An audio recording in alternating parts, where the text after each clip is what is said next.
right now on The Insider. Did the king of voiceovers have a secret life?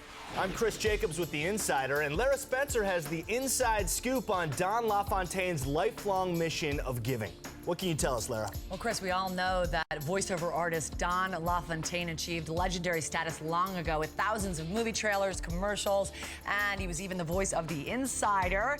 But those outside of the industry may not know that he dedicated a huge portion of his time to mentoring up-and-coming voiceover talent. That is true, Lara. And isn't there a facility being built in his name? That's right. Insider sources are telling us that the Don LaFontaine voiceover lab being built in Los Angeles will carry Don's tradition of encouraging careers with a sound studio, classroom, and educational seminars and workshops offered free of charge to union actors. It is the first resource facility of its kind dedicated to teaching and producing voiceover work. So it's a place where actors can learn and train their voiceover skills. Yes, but it's also capable of producing high-quality voiceovers, which makes it a valuable resource for established talent and those new to the craft. You can find out more about the Don LaFontaine Voiceover Lab on the SAG Foundation's website. That's www.sagfoundation.org. And that is the nonprofit organization that assists and educates and inspires the acting community.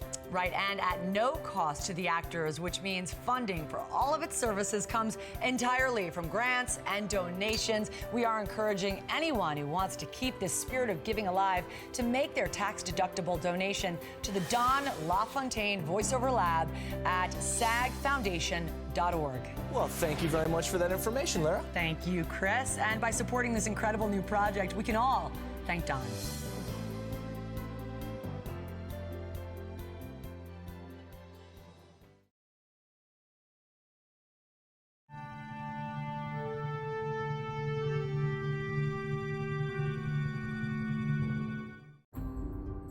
In 1985, the Screen Actors Guild established a separate nonprofit organization to assist, educate, and inspire actors. Working behind the scenes, thanks to grants and donations, and without support from SAG member dues, the Screen Actors Guild Foundation enriches countless lives. They provide financial assistance to union members seeking academic grants, health care, and when times get tough, help with rent and other basic needs. The Foundation's commitment to literacy and social causes reach millions of children every month. And in the state-of-the-art Actors Center, career-focused programs are videotaped, streamed, and archived for generations to come. With your support, this work is only the beginning. Happy anniversary to SAG Foundation.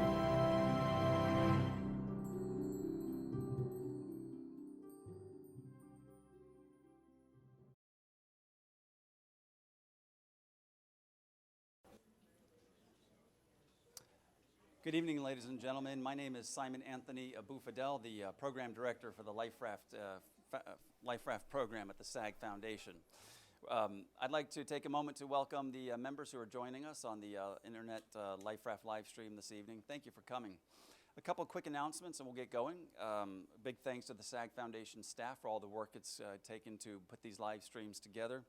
And anything that we do present tonight doesn't necessarily mean an endorsement on the part of the Screen Actors Guild Foundation, although we love our panelists. And speaking of that, I would like to introduce to you our moderator for tonight, Lee Garlington, who you will see on every major network show as we speak right now. Please welcome Lee Garlington.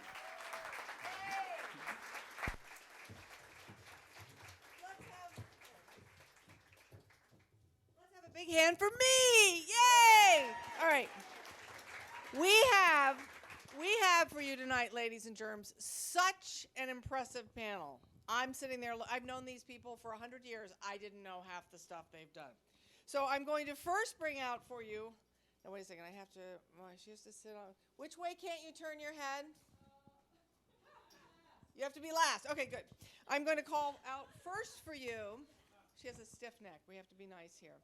the fabulous Donna Morong, and here are just a couple of the little things that she's cast, little things you might have heard of, like Gone Baby Gone, The Hot Chick, The Princess Diaries, The Kid, 10 Things I Hate About You, and Deuce Bigelow, Male Gigolo. And she's about to be one of the newest hosts on Dancing with the Stars. Please welcome Donna Morong. That last part may be a lie, but come on in, all the way to the end. Not really. Next, I am going to introduce to you the ever-fabulous Joseph Middleton, who's also cast a few little things. There's these couple of movies like Twilight or something like that. It's a New Moon, something like that. Nick and Nora's Infinite Playlist, The Heartbreak Kid, Mr. and Mrs. Smith, A Lot Like Love, Win a Date with Tad Hamilton, Legally Blonde, American Pie. Please welcome the fabulous Joseph Middleton. Woohoo!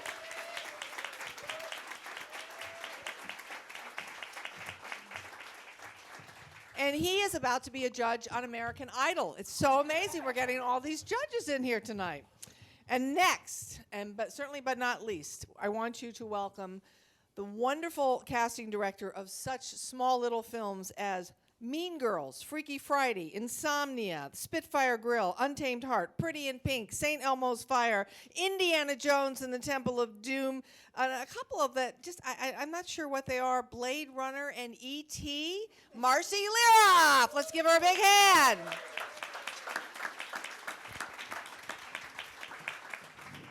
Marci, too, is about to be the reality host of her new show where she's going to live in a house with Joseph and Donna. It's going to be fabulous. So what we're going to do tonight is we're going to start off just by getting a little bit of their background, how they started, things like that, and then we'll move into your questions. So did each of you start out wanting to be an actor? Come on, tell the truth. No? Yes. So what happened? Why don't we start with you, Donna? Tell us what happened. How did you end up here? Well, I was a New Yorker and loved the theater and studied acting and studied with Bill Esper and auditioned and realized I couldn't stand the whole process of being an actor. It was way too painful. I hated auditioning. I hated being that self-conscious all the time, having to, concern myself about how I look all the time. And I realized, very early on that I loved being on the other side. And when I was at school, I went to Rutgers in New Brunswick and got my master's there. I worked as an intern one summer in a casting office for a theatrical casting, and I just fell in love with it. And I said, this is where I belong. I think that because I think that there's this myth about acting for many people that this is the way you enter show business. And it's, often the entry point for many people who become agents and managers and directors and producers. So it's sort of, the entry point where you say, oh, I can do this, I want to be part of show business. And then once you get more involved, you realize that there are other aspects to show business and that maybe your talents would be better suited behind the camera. And for you, Mr. Middleton? I didn't get into law school, so I went to New York from D.C., went to American University, and I had one day, I wanted to go to New York for the summer, and I didn't have any money to get an apartment, so I had one day to get an apartment from D.C. when I wanted to spend the summer there. And I went up there, and the lady said, well, what are you doing this summer? And I said, I'm going to school. And she was like, good, if you're going to school, you can go there. So I went to the neighborhood playhouse for the summer. And at the neighborhood playhouse, I thought, this is really good therapy. This is fantastic. So is that because everybody there was more messed up than you are? Well, it was being from Georgia, and I don't want to say a lot about being from Georgia, but being from Georgia, it was about you didn't go to therapy unless you were crazy. And here it is. I didn't feel like I was crazy, but I wanted therapy, and this was a logical place for me to work out feelings. And I went to acting school there at Neighborhood Playhouse, and then studied with Sandy Meisner, and then I took 2 years in with Greg Zittel And then the entire time, my friends, who are still my friends from that group, some of you may know Jennifer Coolidge, when we were in class together, and we would say, "Did you learn your lines?" And I would say, "No." And we'd be like, "Okay, well, let's just take a long time in between lines and make up stuff." And That worked well for her. It worked really well until they said, "That was fantastic, do it again." So it didn't work out. So from that, though, I saw an ad for they needed somebody on Mississippi Burning. And I went on Mississippi Burning as a PA and saw casting, and the fantastic Sherry Rhodes was there working. And I knew the moment I was on the set with her, I turned to Alan Parker and I said, "Those two people don't fit in this scene. They're too contemporary." And everybody got quiet, and Alan said, "You have a really good eye." And they were extras, you told me, right? Yeah. These were extras. Just there. Background artist. Yeah. She means So they background were- artist. There you go. Yeah. So, and then I walked over to Sherry and I said, "This is it. I know." I knew that I had found it. So now, how do you get there? That was a whole nother story. But that was the beginning. And how old were you when this happened? 23. Wow. So, Marci, based on your credits, you started when you were 6. Yes. Yeah. Yes.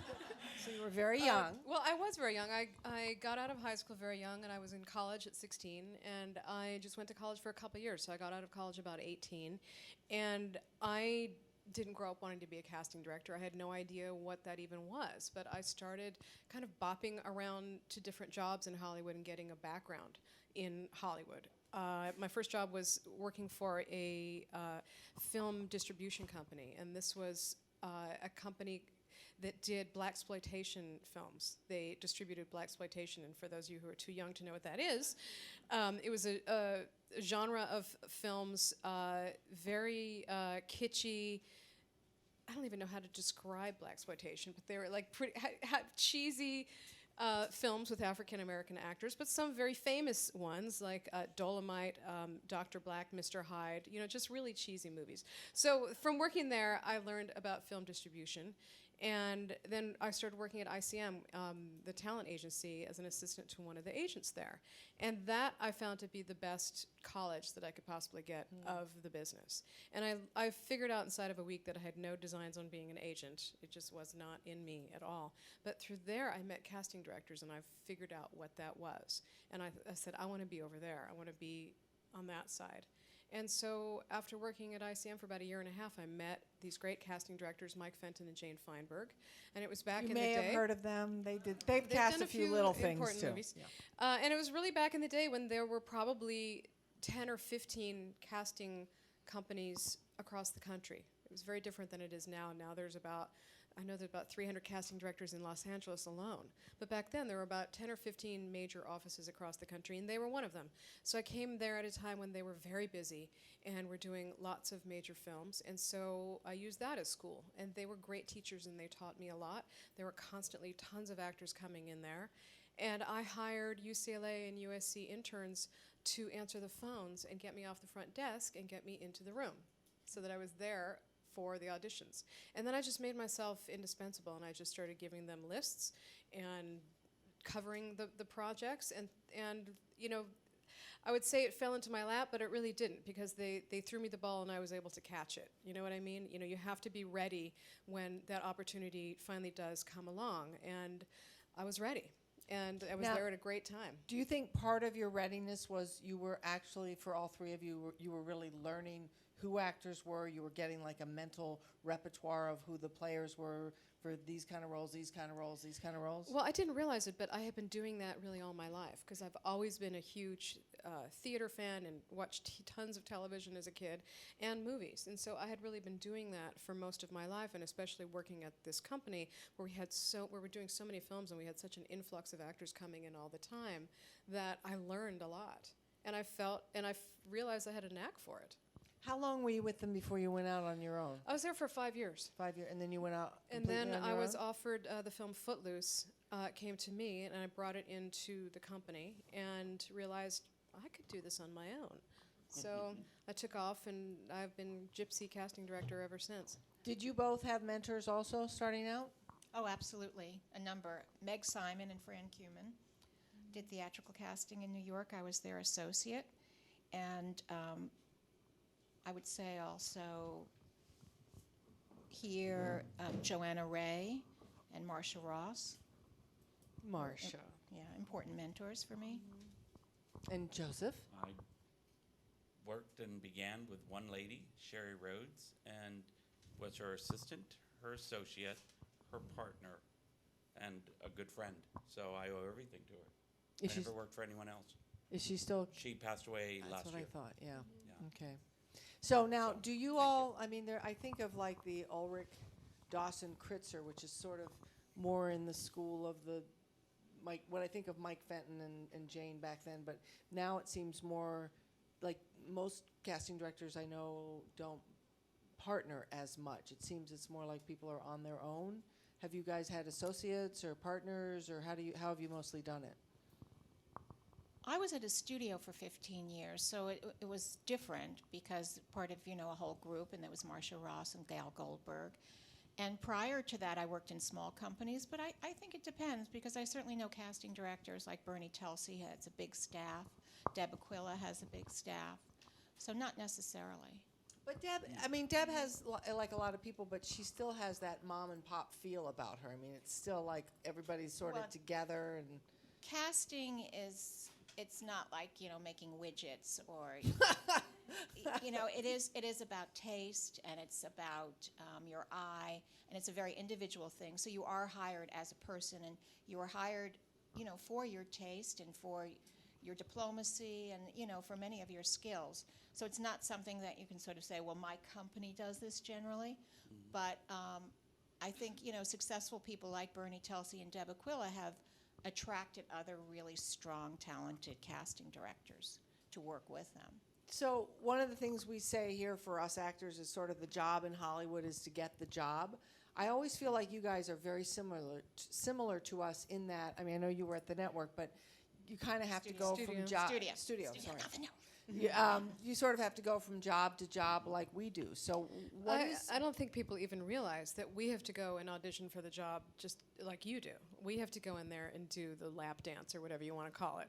Now, some jobs just come to me if it's a director that I've worked with many times before and I don't have to go in and audition for it. But many of them, we have to go in and meet the director and the producer and sometimes the studio executive or the network executive and basically give them a hit of who we are. Like if we were to have this job, how would we cast it? And many times we have to go in there and kind of give away the store. Do you feel that when you go on an audition? Absolutely. You have to give them your lists, basically, which is what we're all about, our ideas. Yeah, or certainly my best ideas. Mm-hmm. Definitely. No, I don't actually hand over the list, but we have. Yeah, what do? I mean, you talk about it. No, yes, but you. Here, it's going to be a casting director for casting directors. All right. So the next time you're in that meeting and they go, oh, who do you like? I go, who do you like? And I'll tell you whether I think that person is right or not. Mm-hmm. And then I get the right, because why should I give something away for free? Mm-hmm. Well, let me ask you this: if I'm making up this number, if we Interesting. get, it works. if we get 1 out of every 10 jobs we go audition on, which I guess would be pretty good, what do you get? Is it 1 out of every 2 that you go audition for? 1 out of every 5? I mean, do you generally when you go on an interview, are you going to get it? It's a little different because I've only once in my life have I sat in an office with other casting directors going in to pitch for a meeting. So usually they have it narrowed down to 2 or 3 people finding out availability. And then they call us and we'll read the script and we say, yes, we're interested. And then it's usually they'll meet with 1 or 2 of us or 3 and usually pick. So it's not near the awkward or competitive or feeling that an actor has to go through every day. So I don't think you can't really compare it. But in general, especially with you 3 heavyweights, I feel like it's not so much that we're unemployed as much as we're underemployed. None of us how many of you work as much as you want to? Let's see that show of hands. That would be nobody. But do you find yourselves actually working as much as you want to? Well, for me, I know the last couple years have been pretty devastating, to be honest, with this perfect storm of the writer's strike, which I was lucky enough to be working on 2 movies at the same time, but then following into this de facto SAG strike and then the economy tanking, it made, I normally cast studio films, so it made the studios really stockpile a lot of movies and really slow down on production. So I didn't work for a while. I know you kept working all the time, though, right? You were busy. He was busier than anybody I knew. But for me, this amazing thing happened where I was sitting there going, well, what the heck am I going to do? And a friend of mine talked to me about coaching actors for their auditions. And so it opened up this whole area that I didn't even know that I was going to get into. And it's something I love. And Donna, you do that too, don't you? Yeah, I mean, absolutely. I decided to go out on my own after I did Gone Baby Gone, and it was the perfect storm. I couldn't have picked a worse time. But on the other hand, I have been working on a lot of foreign films, which have been great, and I've gotten to travel to London and do casting in London. And I opened up a studio with Deb Aquila, which, was my first love, was working with actors, so in that kind of way. So I coach and I teach classes. So that's been really satisfying, and now my career is a balance of the 2 things. Now, you mostly, according to your resumes, have done far more film than television. You're getting ready to do a television show, the new Paul Reiser show, which is, Marci said, is in the school of Larry David's show on HBO, where it's about his life, but actors playing the people in his life. So what has been, and when you were at the studio, you were mostly doing films, right? Yes. So do you see is that a conscious choice? Is that specific, did you fall into that, or how did you end up with films rather than TV, since in my way of thinking there's more TV than there is film? There is, and there's a lot of great TV, but my career trajectory started in theater and then went to film, and I just think that I love going to the movies. There's nothing I would rather do, and I think because I have that passion for it, I was drawn to that kind of work. And I do like TV, but not in the same way. Joseph? I started out, Sherry Rhodes she only did, well, that's not true. We started out with film, and then she did Texas Walker Ranger, Walker Texas Ranger, sorry. I'm sorry about that. Ranger Walker, Texas. Yeah, one of those, right? It was a long time ago. And I did 4 episodes, and then it just happened the film worked out. But I, too, am doing a television series because I did a pilot, and we got it picked up. Which one? Outlawed with Jimmy Smits, and it's going to be on NBC starting September 24th at 10 o'clock. And the that, reason ladies why, and gentlemen, right? was a plug. That was a plug. In case that you was missed a plug. that. Yeah. But I'll tell you why I did the television series, is because the films are fewer, and the studios are making less film, and I see a lot of good actors. And it's a little frustrating. It must be frustrating. I can only empathize for actors that come in and you do your work and you do it well, and I know you're doing it well, and then you can only have one person playing the role. And there's a lot of people in the kitchen now trying to figure out who the best person is. And sometimes I have a little more power, and sometimes I have a little less power. But what attracted me to this pilot was that I thought, what a great way for me to be able to funnel good actors if I was doing something that needed a mini movie every week. So when the pilots came around, I targeted one that I went after because I thought they use dramatic actors, they need good actors, and I thought this might be good. And then Deanna Brigidi Stewart, who was my associate for 4.5 years, 5 years, went out on her own, which a lot of associates, and which I did at one point, and the economy took a dive, and she went out at the wrong time, and she couldn't keep the momentum of her independence going. They dried up. So now she's back in the family, and she's going to work with me on the pilot. And series. Series. And everybody wins. That's exactly what happened to me in terms of my staff. I took this pilot for Paul Reiser, who's an old friend of mine, and I had done his last pilot, which didn't get picked up. And I wanted to do this because it was just damn funny. It was, and they specifically wanted to not cast stars and not cast household names and cast really good actors that not a lot of people would know. Not recognizable faces, kind of like all of The Office in terms of the way the actors look. And so I thought, great opportunity for me and great opportunity for all these great actors that I know. And when we work freelance, because, well, at least for me, if I have some downtime, I lose my staff because they go off and take other projects. And when I shut down, when I'm not working, I really shut down. So every time I start up a project, I have to restaff. And my last casting associate had gone on to become a casting director with her partner, and things had dried up, and they were having a hard time getting jobs. And so they both came back to me to work with me on this pilot, and they're going to do the series with me. So we are incredibly overstaffed with great people, and we've got 3 great minds, and we laugh every day. Paul Reiser and his partner, Jonathan Shapiro, could not be funnier. And so I go to work and laugh every day. So do you guys, like, if you're not, do you keep, like, the same office? Do you ever? I don't have an office. You don't have an office. I go, like, when I say I'm a gypsy, I go from project to project. They give me an office. It's just, I just don't want the overhead. Yeah, I recently actually just got an office because I use it for the studio as well, and then I can cast out of it, so I have a dual purpose for it. It's nice to have a place to go every day. So this is like a silly question, but I'm going to ask anyway. Having been, you're a bit seasoned, you've done this for a while. What do you find excites you now, things that are happening that didn't used to, and what do you miss? Things that are different. I would jump in and say the most exciting thing is, what are we doing tonight? We are streaming this, right, on the internet. So for everyone that is around the country, around the world, by the way, the world. The world. Right. George Bush's internets. Yes, but no, but I was in Jordan last year doing a movie called Fair Game, and I was casting there. I had a director session with Doug Lyman in New York. This is 2 o'clock in the morning in Jordan, and I attended that director session via Skype.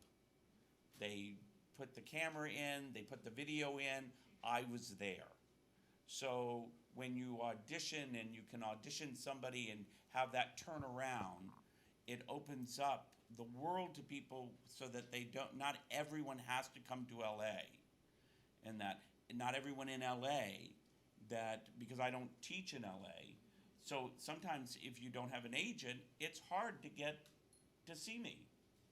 So what I always say is the internet is a great thing because you can pop down a little video of yourself, send it to middletoncasting@gmail.com, and in the middle Look of at the those night, pens fly.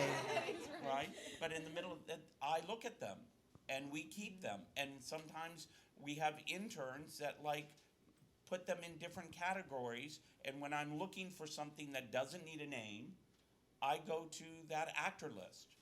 And I go, let's send out this side and let everybody videotape. Are you casting directors using iActor yet here at the Screen Actors Guild? How many of you are on iActor? Y'all know what it is? Oh, this is great. Okay, so I've looked at it, yes. Yeah, iActor, we're hoping is going to become the new state-of-the-art way that you casting directors can find us. It's for free for Screen Actors Guild. You can put up to 10 pictures and resumes and videotape and all sorts of things, and then you guys can go in for free and look at it. That's great. That's I think that's fantastic. what I was going to say when you said what has changed, what excites us. The electronica, the internet, has changed our business completely. Just in terms of getting a quick response and being able to move quickly and being in 5 places at once. It used to be when I would cast something, I would go out on the road and do casting in all these different cities. It was expensive, it was time-consuming, and now I can literally either hire a casting director in all these various areas if I'm doing a search, or do an open casting call on the web nationally or worldwide and get your responses in minutes or days. It's incredible. It's also I love it's a it. greener way to work. I mean, we don't Totally. have to, open up all of these envelopes and throw these envelopes away, and all your pictures and resumes that you spent so much money on. They get recycled, but now it's all done electronically. And it's an equalizer. Yes. So What does that mean? an equalizer in that in the old school way, when it started out, you would have all the agencies and self-submissions, and you'd categorize them by A, B, and C, and the big agencies, and then and by the time you never really got down to anyone below the second package. So they would just sit there, and some of them never opened because you never got there. But now it's, you click on the internet and you just go through, and everybody from, so if you're not with ICM, in that you have, once it gets to a certain level of agencies, everyone it's a free-for-all. Yeah, it levels the playing ground. Field. Does that make sense? So you don't have, so it doesn't, so you're saying you don't have to have an agent in the same way you used to in order to get access to a casting director? I think that you don't, and correct me if I'm wrong, because here's the thing. I have a fantastic office, right? So Tina and Donna, they're my brain. So I'm not the smartest cookie on the block. So sometimes I'm so right. modest. No. But I've been fantastic staff. So I get to say things, and then Tina go, well, it isn't that quite that easy.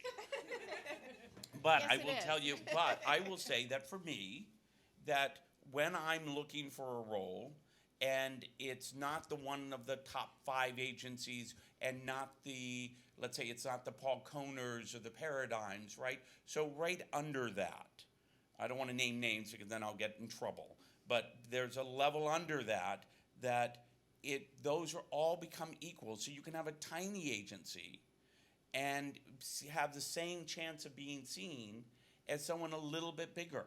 So what I would say as actors is, make sure you're with somebody that believes in you. Make sure you're with somebody that gets you, so that when you do get chosen or you are submitted, that you're being submitted properly and correctly, not just thrown out there. Because when you do get that shot to come in, you need to be prepared, you need to be talented, all the things needed, but you need to be right for the role. So if your picture is showing me something that is not true, and you come in and it doesn't work, I'm going to hold that against you, and I'm going to hold it against your agency. Because the next time that I come up and go against that, I'm going to go, oh, no, they didn't screen it properly, I'm going to go next. He's saying this because my last headshot was taken in 1996. I don't know why he's fussing. I guess it's time. Every 14 years, I You've guess you never have to aged, do a have you? headshot. Yeah. Well, Lee, you also have to realize that we're now looking at a screen with 40 pictures at one time. So your picture's going to be basically Little? postage stamp size. So it has to be, right, it has to be vibrant, it has to stand out, whether it's in color or black and white, and it absolutely has to be a true representation of who you are. And it's better to have more than one picture, so that when I first look at you and I can go, oh, I like him or her, and then I can look at other pictures and go, yeah, she is right for this. But can I clarify, or at least talk about one thing you said about leveling the playing field, and that we see that we will look at all of the self-submitted demos that come in.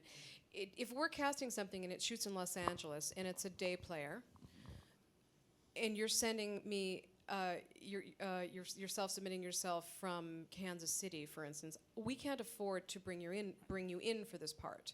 We're really seeing local people because it's not in the budget to bring someone in for this, 1 or 2 line part.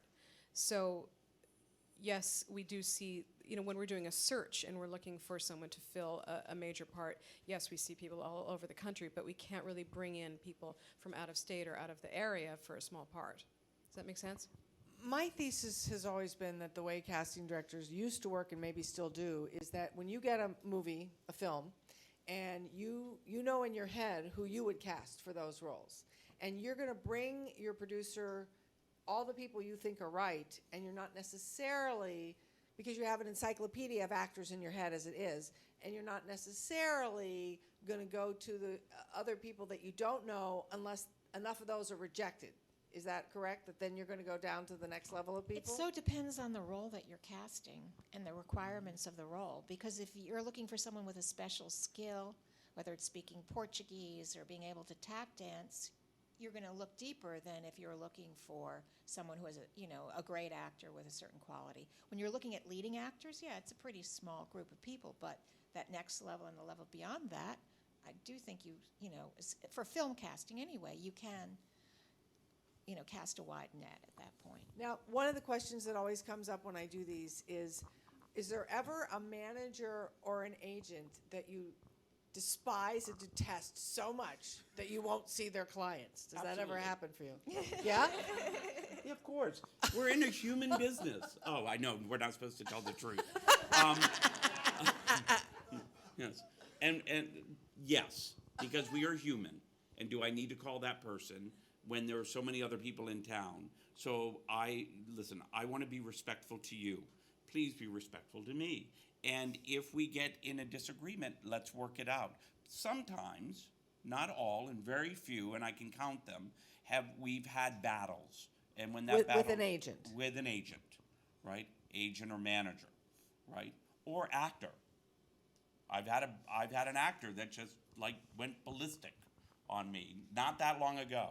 I didn't mean it. I know. But here's two things. God, I could talk all night. I'm so sorry. We love it. But I will say that it's rare. So I think that when you talk about this, it's more sensational. You know what I mean? It's not what's happening on the norm. And when you don't disagree with one agent, it doesn't mean the whole agency gets dismissed. You go to another agent to get that. And also you have to remember, I'm sorry, I interrupted. No. You have to remember that we've been doing this, I've been doing this for over 30 years. 2 years. No, but we've all been doing this for a long time, and so the relationships that we have are very long-standing, deep relationships. And I guarantee you that every single agent that I knew 30 years ago is not at the same agency. The agency has either folded or merged with another agency. It's like musical chairs with these agents all the time, and the managers. Except for Pearl. What? Except for Pearl Wexler. Yeah. So they bop around all the time. And, the one thing that I maintain in this business is the most important thing, I think, is to have integrity. Because if I'm not telling the truth, or if I'm not doing my business on the up and up, it's going to come back and bite me. I've got to maintain great relationships with all these people out there. And yes, there are absolutely a couple, one manager in particular, I can tell you right now, I don't ever want to talk to him. And you know what else? He doesn't ever want to talk to me. We don't get along. Do I not call, if there's a client there that I really want, I will, I will You'll talk have to your the agent. assistant call. Yeah, I mean, yeah, or I will call that person's agent, and I don't want to have to talk to this person. But we try to maintain, like you said, it's not the norm. They're anecdotal stories. And I just want to go back to the agent thing again, because I think that I misrepresented when I said it's all an even playing field. A person that understands you and gets you and believes in you is a fantastic thing to have on your side. You need that. So for that person to call that really believes, when I get an agent that calls and in his heart that he gets that actor and he believes in that actor and he is pitching for that actor, that is a powerful thing to have on your side. So that is what you want to go after. I've always believed that unless you are at a certain level, that for most of us journeyman actors who aren't hobnobbing with the rich and famous directors and producers and what have you, that the casting director is your best friend. The casting director is the person who's going to get you in the door. And I always say, people, don't get discouraged if you only get to the assistant of the casting director, because that's the person that comes in right before this session and says to Marci, I think you should take a look at so-and-so, and puts that picture on top. Would you agree with that? Well, yes, because we are training our associates. It's not in our office. Our assistants don't read actors. Our associates, I won't let my assistant, and I don't let my assistants and associates teach, because I believe that they shouldn't in LA if they go outside of LA. But my associate, I am training to become a casting director. She's my child. She's a fantastic, talented woman, and I want to impart, hopefully, a little bit of my eye in her, like Sherry gave me my eye. So when you're reading for her, you are reading for me. and she shows me the people that she thinks that I would respond to, and then she shows me people that she responds to that she goes, you may not respond to this actor, but I believe in this actor. So in a way, it's almost better to read for the associate, because if I'm not getting you at first, then you want my associate to be pitching for you. But I also believe a director that I work with once, Tony Bill, told me that a good idea is a good idea no matter where it comes from. So if you hire a good crew, and the grip says, hey, you might want to move this a little bit this way, let them do their job. So if my assistant comes up and says, hands me this picture and says, what do you think of him? I will look at all the ideas, and especially if they're coming from my staff, who I've handpicked and trained. Other thing too is that my experience is 90% of everything I've done has been through auditioning. Maybe 10% has been gifts. And one of the things that I do really well is I audition well. I come in, I'm prepared, I know what I'm doing. I say 2 or 3 funny things, I shut up, I leave when I'm supposed to, I don't ask too many questions. But my experience is that if you make a casting director look good, i.e. I've never embarrassed a casting director, they're going to keep calling me back. And I've had that experience where I've gone in and there's 10 of me, and I know I'm at the right place. And then I've gone in where there's me, there's the 17-year-old Asian boy, and the 92-year-old African-American woman. And then I'm like, okay, they're throwing the spaghetti against the wall. The producer doesn't know what they want. The poor casting director is bringing in everybody. And they're gonna try and see what works. But I've also had the experience where I've gone in and there's 9 men and me, and the cast, and I say, I'm here this is the right audition, right? And they'll say, yeah, I want to give them another way to look at it. And they're going to do that because I've never made them look bad. They're going to trust me enough to do that. In your experience, do you have your little stable of people you can count on? Absolutely. Yes. Yeah. Absolutely. We have those go-to people that just work. Yes, and I mean, you're bringing up a great point, too, that if you audition well, that you're prepared, and you come in owning the room, and I'm sure you do, Lee, because you have great personal confidence. You come in and you make the casting director, you make the director and producers all feel comfortable and secure that you're going to be professional and do a great job, they will call you back, even if you're not right for this role, and even if, maybe this role should go to a man, it shouldn't go to a woman. Next time they'll bring you in for that other part. Okay, I think it's time to move on to your questions. Yay! Now I'm going to ask, and this one in particular. I'm going to mix them up here. I'm going to ask, if I don't ask your question, it's probably only because it's already been asked in another form, or it's really grossly inappropriate and I just can't ask. So this question is from Marci, from Jerry, and he says, I am a fan on your Facebook page. Have you ever brought in an actor to read because they were a Facebook page fan? I'm going to go with no. Well, I recently started, I'd say within the last couple of years, Facebook has become, as you know, this enormous phenomenon. And as a casting director, I kind of get hit on all the time by actors wanting to be Facebook friends with me. And my little profile page is personal, and it's for my friends and family. So I started this other page, this fan page, so that they can all go over there. And then I realized, you know what, this is a great place to interact with people. And this is a great place to dispense all the wisdom that I've gathered through the years. And so I have this very active Facebook fan page, or Facebook-like page, or whatever the hell you call it now, where I give tips and I give information about open calls that I hear about across the country, or anything interesting that pertains to acting. So this is what this gentleman is talking about. Hi, Jerry. Where is Jerry? Are you actually out there? There I he thought is. maybe Jerry. you're No, out Jerry's in one of the those. Thank you so much. cyber world. Yeah. Hi, Jerry.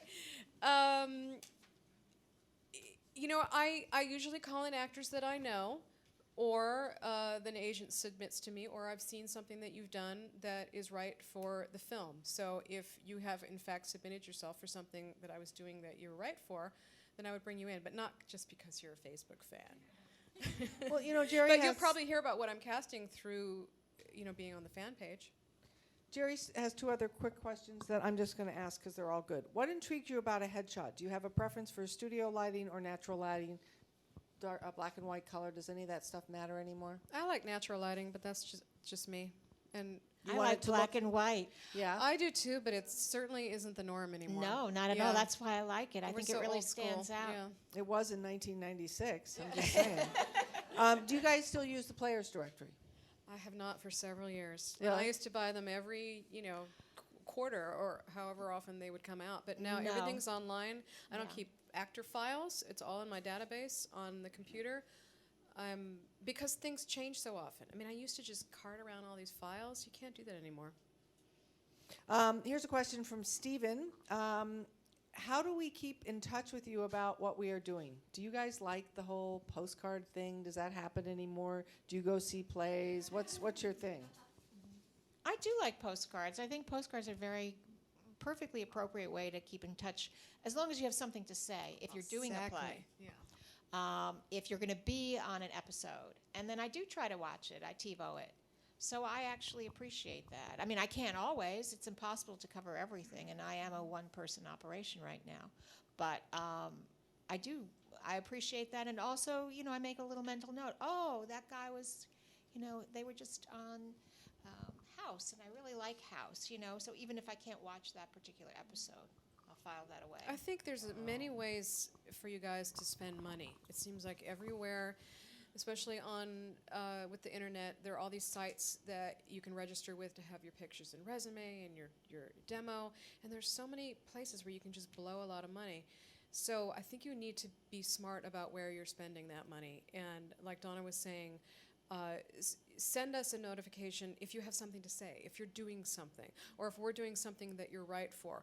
Don't just, like you say, throw spaghetti against the wall and send out these mass mailings that aren't specific and aren't targeted. Pick a casting director who's doing something a show that you're right for. Set up a Google alert for that person. Set up a Google alert for a director that you want to work with, so that you can track all of these things, and then send them something when it's appropriate, when you actually have, I've done a play, I've got a TV show, I've got, that's specific. Joseph, do you want to say anything? No, I don't like postcards. Because I don't look at them. It feels old school to me. Yeah, can I You know say what I mean? something about that? Each Yes. casting director, thank you. Each casting director has their own individual way of working. We're all unique individuals, just like you guys are. And so, right, I probably am old school. I like black and white photos and I like postcards there. Right. So Yes. I'm But probably not typical. It shows there isn't one way to do this. No. We all come from it from a different method. We've learned from different people, and there's really no one way to do this. But one thing we all are very organized. And no, really, you are. I know you are, because I've talked to you about how your I office know Joseph runs. is. You're full of it. I actually You had are. to cover him when Yeah. I was at Disney. Yeah. And he'd send me his lists and his, yes, yes. I am not organized. My Your office, pre-reads and no, reads, yes. but No typos. right. Everything was very Because accurate. Yes, because I have an incredible staff, and that way I can be Mm-hmm. creative. But as they are very organized. Well, you but have I a hire system. people You that have a system that works for you. just like in life, you know what I'm short in the areas that I'm short, and my office is very good at those areas. But I will tell you, I have averaged 10 to 14 theatrical jobs a year my entire career. I have never sent a postcard to anyone except about a play. I don't even tell my mother when I'm on TV. I mean, it's like, you can make a living and not actually do that if you don't want to. Yes. You can. Well, and I also, for my office, just so we're clear, I loved what Marci said. I love that. I think that that's so accurate. Target me when I'm doing something that you're right for. That's a great time to send your 30-second, 15-second video clip that has your name and your agent's name, or if you don't have an agent, with your number, to me, right? It's all on IMDb. I don't hide from anyone.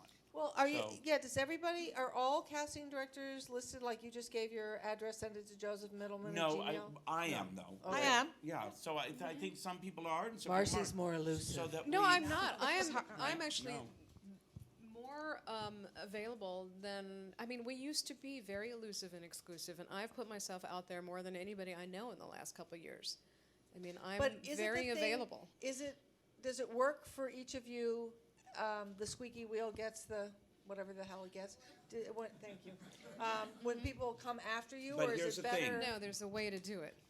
Here, Yeah. if you can take away, and that's what I go around, and this is what I always say to actors: you need to be graciously aggressive, because if you're just aggressive, then you're gonna freak me out, and I'm gonna stay far, far away from you, right? And so you have to be gracious, and that means not bombarding my office because you have my email with an email every day. Because once you do that, there's a thing called block. And we use it for people that freak me out. I'm like, that person's freaking me out. So what do I say? I say, listen, it's a nice reminder if an actor sends me a little video clip of them every 6 months. Then I could go, and by the way, people have been sending them constantly to me for like 4 years. And slowly, just like a postcard, if you send it every 6 months at the right appropriate time, it clicks in, oh, that guy. Oh, I liked that video. Oh, I liked her. Let's give her a shot because she's done her business graciously. So that's... It's the title of Joseph Middleton's autobiography. Yeah. Graciously graciously aggressive. aggressive. Now, there isn't any more stigma anymore, is there, between like TV actors and film actors? It's all just one big pool. Very English of us, right? Wouldn't you say? A little bit?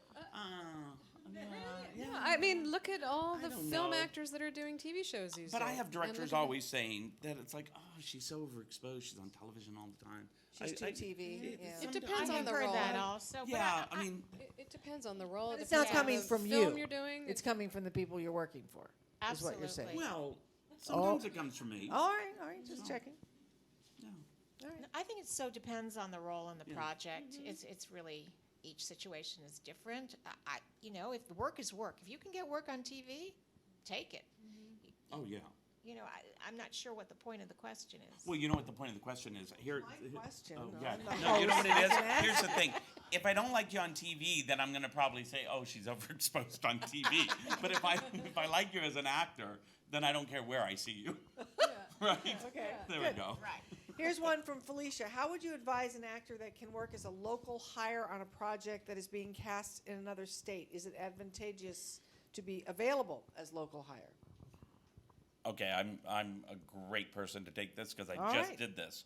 On Abduction, we needed our local casting was having a little hard time finding CIA agents that looked exactly over 6 feet tall, had to be a certain age and everything. So I put it out there that we were looking.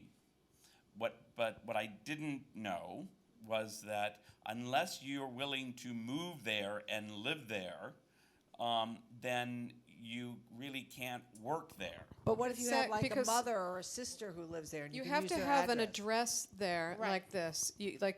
Or Right. SAG will Right, not we're going to get in trouble with agree. SAG. Yeah. Ah. I would like to say something though. I think it's a great way especially for people starting out, to work in their local area and build up credits that way. Sure. Coming to LA without any credits, it's really tough. It's gotten more competitive than ever. There are more people here. So if you can get those co-star credits, if you live in Boston or Chicago, San Francisco, wherever, I would encourage someone. But yes, you have to legitimately live there or legitimately have an address. Right. Yes. Yeah. It was a hallmark day in my career, the day my resume had no more lies on it. That was a big day. I was very proud of that. But listen, you don't have to, by SAG, you don't have to live per se in that city. So if it's in Pittsburgh, which Abduction is shooting, you can be from Philadelphia. There's a certain radius. There's a mile. There's like what right, is it? 700-mile radius or whatever. No, I think it's more like 75-mile radius. 75 miles. Yeah. Oh, oops. Pittsburgh and Philadelphia are a little more than 75 miles. Yeah. What a it means big is difference. that the producers will have to pay for your lodging, per diem, all those things. Like the producers would be responsible to pay those things, and it's usually not in the budget for a smaller part. Yeah. But if you can show that you live there, literally live there, that's your address, that's the address that's going to go on the contract, then we could hire you. Now we have questions from the World Wide Web. Hello! Here's from Claudia. Are more jobs available for Latinas? Is that happening more? I don't know. She doesn't say where she's from. I would say there's more jobs for all minorities. Yeah. I think that our world we're perceiving our world in a different, it's not just Caucasian. So I think that people are very receptive in seeing a different world. So, yeah, I would say that there's more. I think on the breakdowns when it says submit all ethnicities, that means it ain't going to go to a white person. Well, also, the networks, the studios, they've all kind of been given the talk that we need to spread this around and make it diverse. And then they talk to us, the casting directors, saying we need diversity, and that's what we do. We open it up. I mean, I don't see it that way. You know, if it's written one way, I usually cast it completely in the other direction.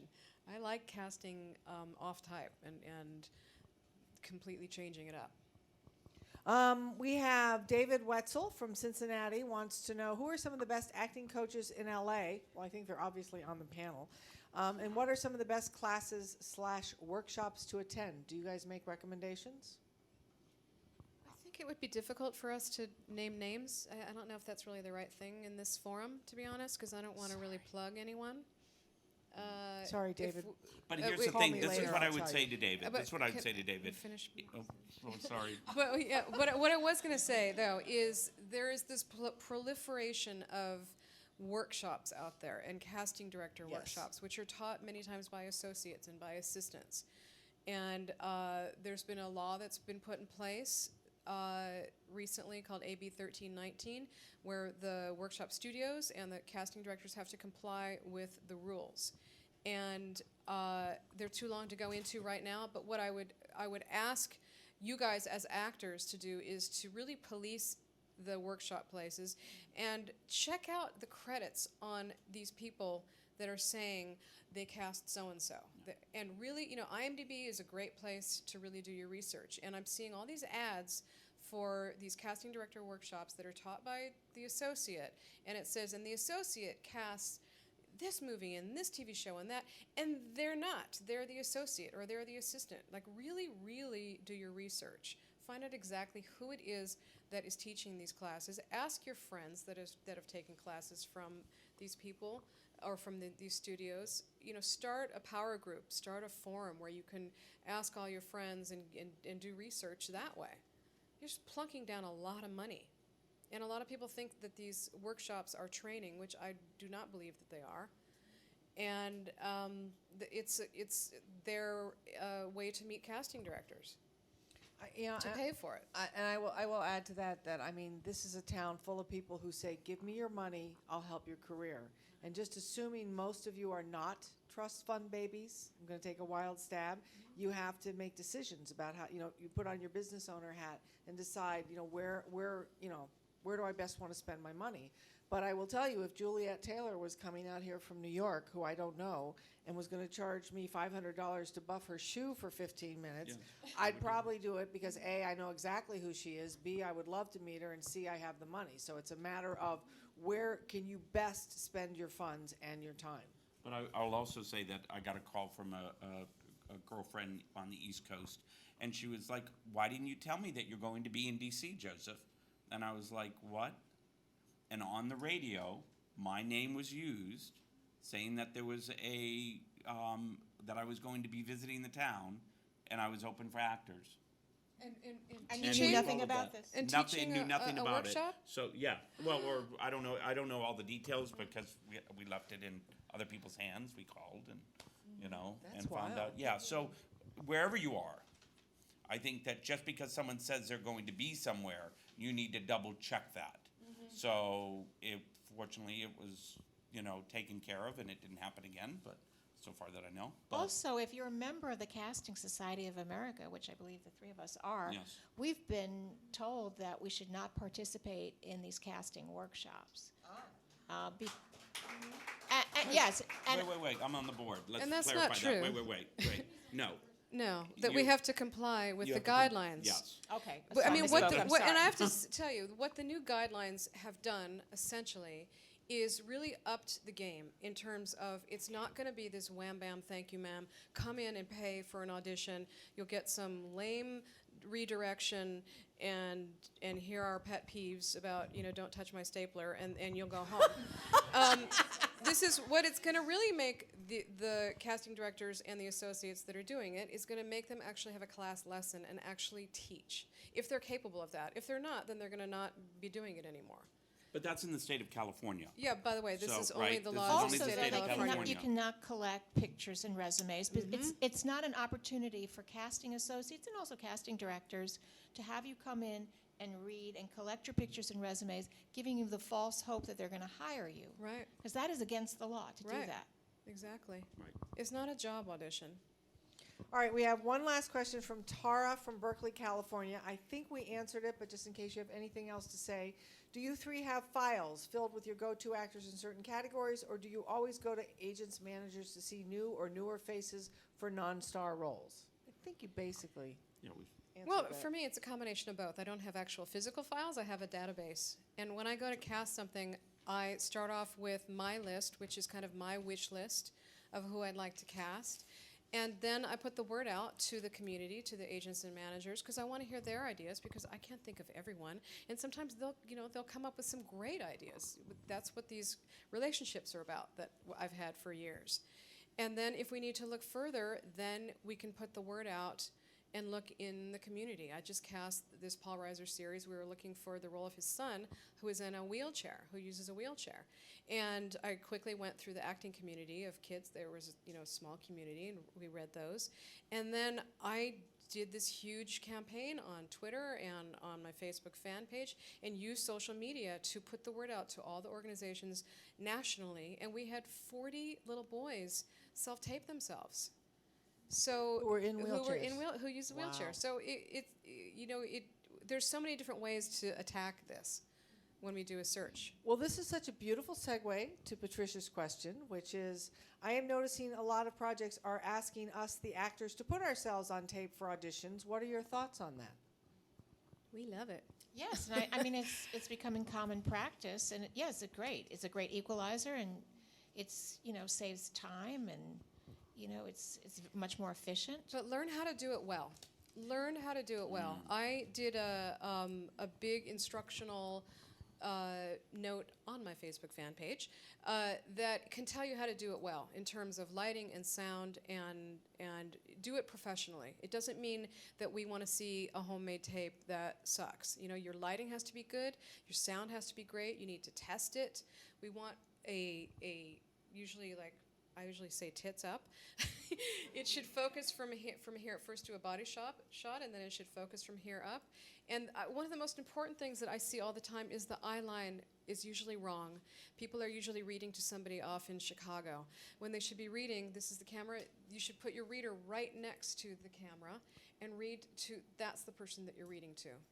Don't have your eye line over here. Doesn't that bug you when you see people's tapes and they're not looking in the correct place? Or they're holding the paper up right in front of their face. Yeah. Yeah. So it's common sense. Learn how to things. do it well. Yeah, watch it. Check it out and make sure that put yourself as the casting director and watch yourself in an objective way once you've made the tape. Is this a professional looking tape? AFI offers, if you sign up for the AFI program, the SAG Conservatory, they offer classes all the time where you have the opportunity to see yourself on tape, and it costs, hold yourselves back, $25 a year. One of the best things you can do for yourself. Fantastic. Another great thing with these self-tapes is that you're in control. You can do it when you're ready. You're controlling the whole room. You're not in a room with a bunch of producers and directors who may make you nervous. You can shoot it 20 times until you get it right, and you're going to send us the one perfect clip. So you're the director of the whole thing. You can control your destiny here. Please explain to us offer out and how often you hold auditions for these parts. I think what they're trying to say is that lots of times we have an offer out and we don't have an answer back from that actor. And so in that period, while we're waiting for the answer back, we are auditioning people for that role in case that actor turns us down and we need to quickly move to the next actor. So I always tell the agents of the actors that are coming in, we have an offer out, just so all your cards on the table, so that when somebody comes in to audition and then suddenly, your actor is hired the next day and they're like, but I just read for that. What do you mean you had an offer out while I was coming in? I like to let everybody know, so it's their choice whether or not they're going to come in or not. But I always suggest that you do. It's a wise thing to do. Lisa wants to know if my headshot keeps being submitted for roles suitable for my type and I have not been called, should I assume you don't like my headshot / look / type, therefore not likely to call me in at all? It may be your headshot, it may be your resume. There's a lot of factors, so it's hard to say without actually looking at it. I mean, there's sometimes you're just not right for the role. You're not right for the world. You think you're right. I mean, maybe you do, but you don't know what world we're putting together. We're putting together this piece that has to make sense. I think casting, the actors should kind of disappear into it, and no one should stick out. And so let's say we've already cast a few people in the family. You don't look like you belong to this family, so maybe you think you're right for the role in terms of the characteristics, but you don't match the world that we're already putting together. So, like you said, it may be your headshot, it may be your resume, you don't have the right kind of credits. We're doing a comedy and you don't have any comedy training. Could be a lot of things. And I have, like earlier in my career, I have had the experience where the casting director's feedback, well, I want to ask you about that, feedback to agents, but where they have said to my agent, she was too good, she was going to make our star look bad. I mean, literally, it was a supporting role, and they said, no, she wasn't, we needed somebody she stood out too much. So it's like, literally, that happens. Don't make it can be for any number of reasons. I mean, and I've had casting directors say, I've had a director say, she's wearing red. I had a fight with my wife this morning. She was wearing red. I don't like her. I mean, literally, things like that. I mean, what you asked earlier, what do we what excites us these days, and what do we miss? And with the ad, when I started out, we didn't have videotape. We did it live in the room. It was just the director and myself. Heaven. And maybe a producer, but we kind of made the decisions, and then we told the studio who we were going to hire, unless it was a huge part, and then we did filmed screen tests.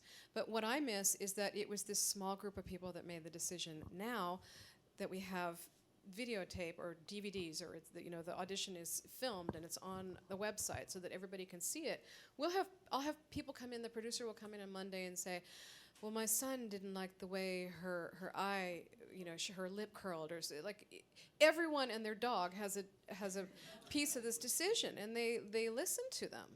There's so many. I mean, Donna, you worked at a studio. You saw that. I mean, people see these things out of context. They don't really know what they're looking at. They don't know the character, but everyone is looking at it. But that's our job. Right. That's our job, to be strong and controlled. Like Lee is kind of guiding us. Right. We're there to guide. We're all still going to be who we are, and our process. But I do think that that's in some strange way. I think that the process has actually made us more important in the process.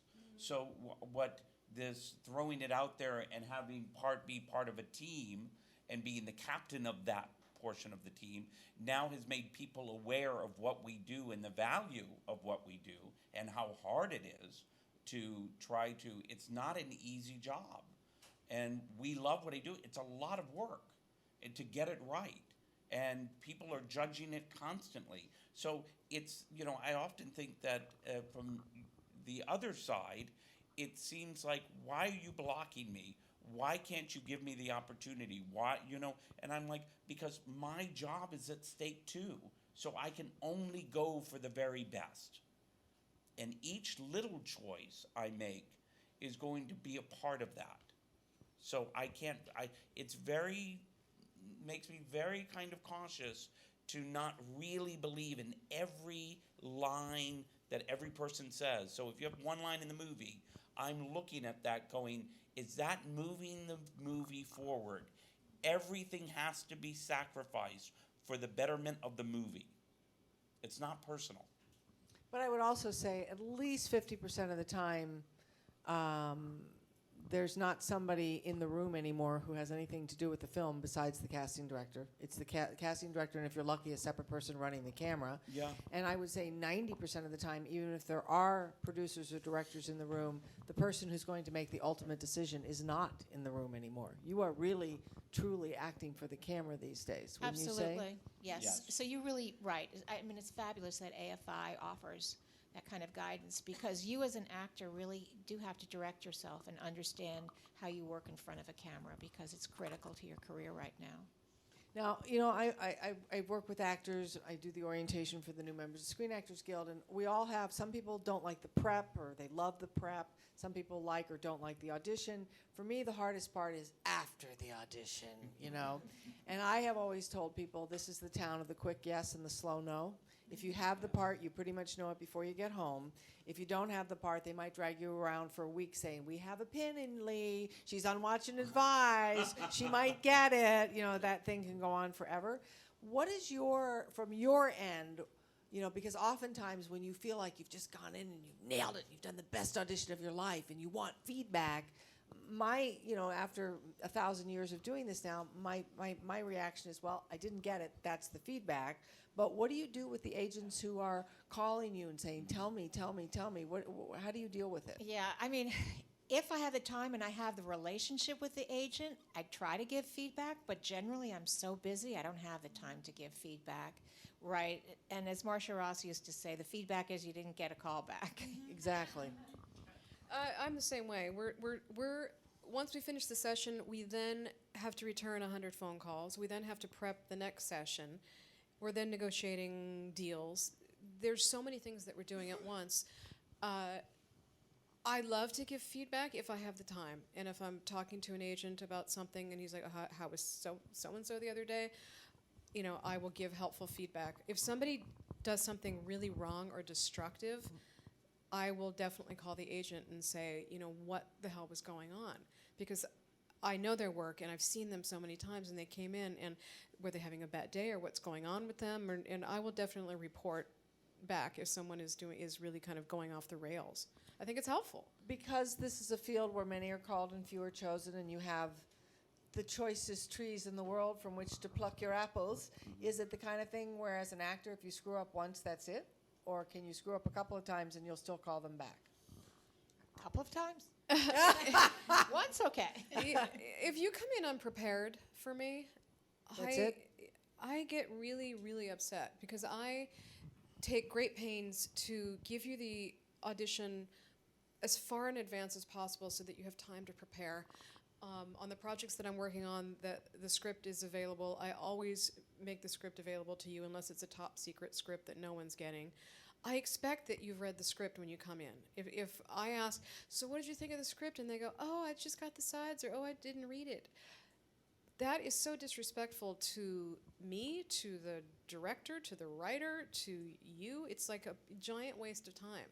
So when someone comes in and they're unprepared, they haven't read the script, I think they're not serious about this. I think it indicates how you're going to be on the set. How you act in the room is indicative of how you're going to be on the set. And if I can't trust you in the room, then I'm not going to hire you to be on my set.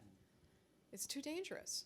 Yeah, You're not taking this seriously. Yeah, no, absolutely. Gary Fleeter told me a fascinating story. He was casting a pilot this spring, and actors would come in and they say, I'm not prepared. And he said, I just got the material. So he say, oh, okay, well, do you want to come back tomorrow? He said, no, I'll do it now. They had the opportunity, and this is sort of, I think it's, you know, part of your psyche as an actor, and you have to really examine that. If you're afraid of your own limitations and you don't want to really test them, then you shouldn't be in this business. You have to come in there and be completely prepared and give the performance of your life. You do. Well, the level, I think that it used to be that you could go into a room and give a color or give a tone of it. And now, and you would probably address this, and a lot of you out there would address this, I feel like now you have to come in and give the performance. So it's all. And, you know, I don't know if I'm right or wrong, but my office, you come into my office now, you are in our database. And if you are not prepared, and you could be wrong for the role and do a good job, and I'll bring your audition up and go, oh yeah, I like that actor. Mm-hmm. But if you come in now and you don't do a good job and you're not prepared, that's the audition when your agent calls. Because I can't remember everyone's name, so now we have a database and we put your name in, and every time you've come in for me, those all come up. right? So that's why it's really important to be prepared. And, Joseph sits there and goes, wow, you really sucked on October 13th, 1997, but I am giving you another chance. But I think the actor wants to know, is there, if I've blown it, how do I get back in? Is there any way Don't to... blow it. Don't blow it. And that doesn't mean that it doesn't mean that you can't have a bad day. Yeah. You're not a machine, right? But you can go in and not have a great day and still be a good actor. You can be gracious, you can be prepared, you can do your job. And then, unlike Lee, who goes and worries about whether, did they like me, did they not, your job is done. Leave it. Don't go there for the job. Go there because you're doing your craft. And if it's for one person, you've done that role. I always say, if you've read for my movie, you were in my movie. Because you're in that movie for me. Now, it might be just for me and just for my office, but you're doing your job. You're doing what you were trained for. You're doing what you loved. Now, if it's only for 100,000 people that you want to do that for, then it's a hard job, and I think you're going to get beaten down. But you have to find the joy in the day. Enough. No, I completely agree with you with what you're saying. That's beautifully put. And I always say, when you go and audition for something, you can't be trying to get that job. If you do that, you're just going to completely mentally screw yourself up. Your goal that day is to do well in the room. Walk in there, be utterly prepared, have a great time at that audition, take the room because it's your time, and then walk out and know that you get that great opportunity the next day. If you start thinking your goal is that job, you're never going to win. You can't possibly win. I'll tell you, my prayer used to be, please let me get the part, God, please, please, please. Now my prayer is, please let me walk out of the room and feel good about myself and what I did, and then please help me let it go. That's Absolutely. it. My work is done. Exactly what Joseph said. If you do the proper preparation and you read the script and you read the scene and you break down the scene, you go in there and you try to achieve all that. You work on, actually playing the part. And that's what the work is about. And the enjoyment. And you don't try to rush through it and get it over with as fast as possible, which I've seen many times. Now, do you want to say anything about memorizing, not memorizing? Do you have any thoughts on that, ladies and germs? Can I go back to one thing that we were Yes, just you to may. finish what you were saying is the way I'm seeing actors' careers these days is you can't be treating the audition like you're going to see the doctor. That's part of the job description. Rehearsing for your play, going and taking classes, getting headshots done, all of these parts, all of these pieces are part of your career. It's not just being on set. It's not just being on stage. It's everything. It's the preparation. You have to really enjoy every single step because that's the whole picture of your job. You have to enjoy it all.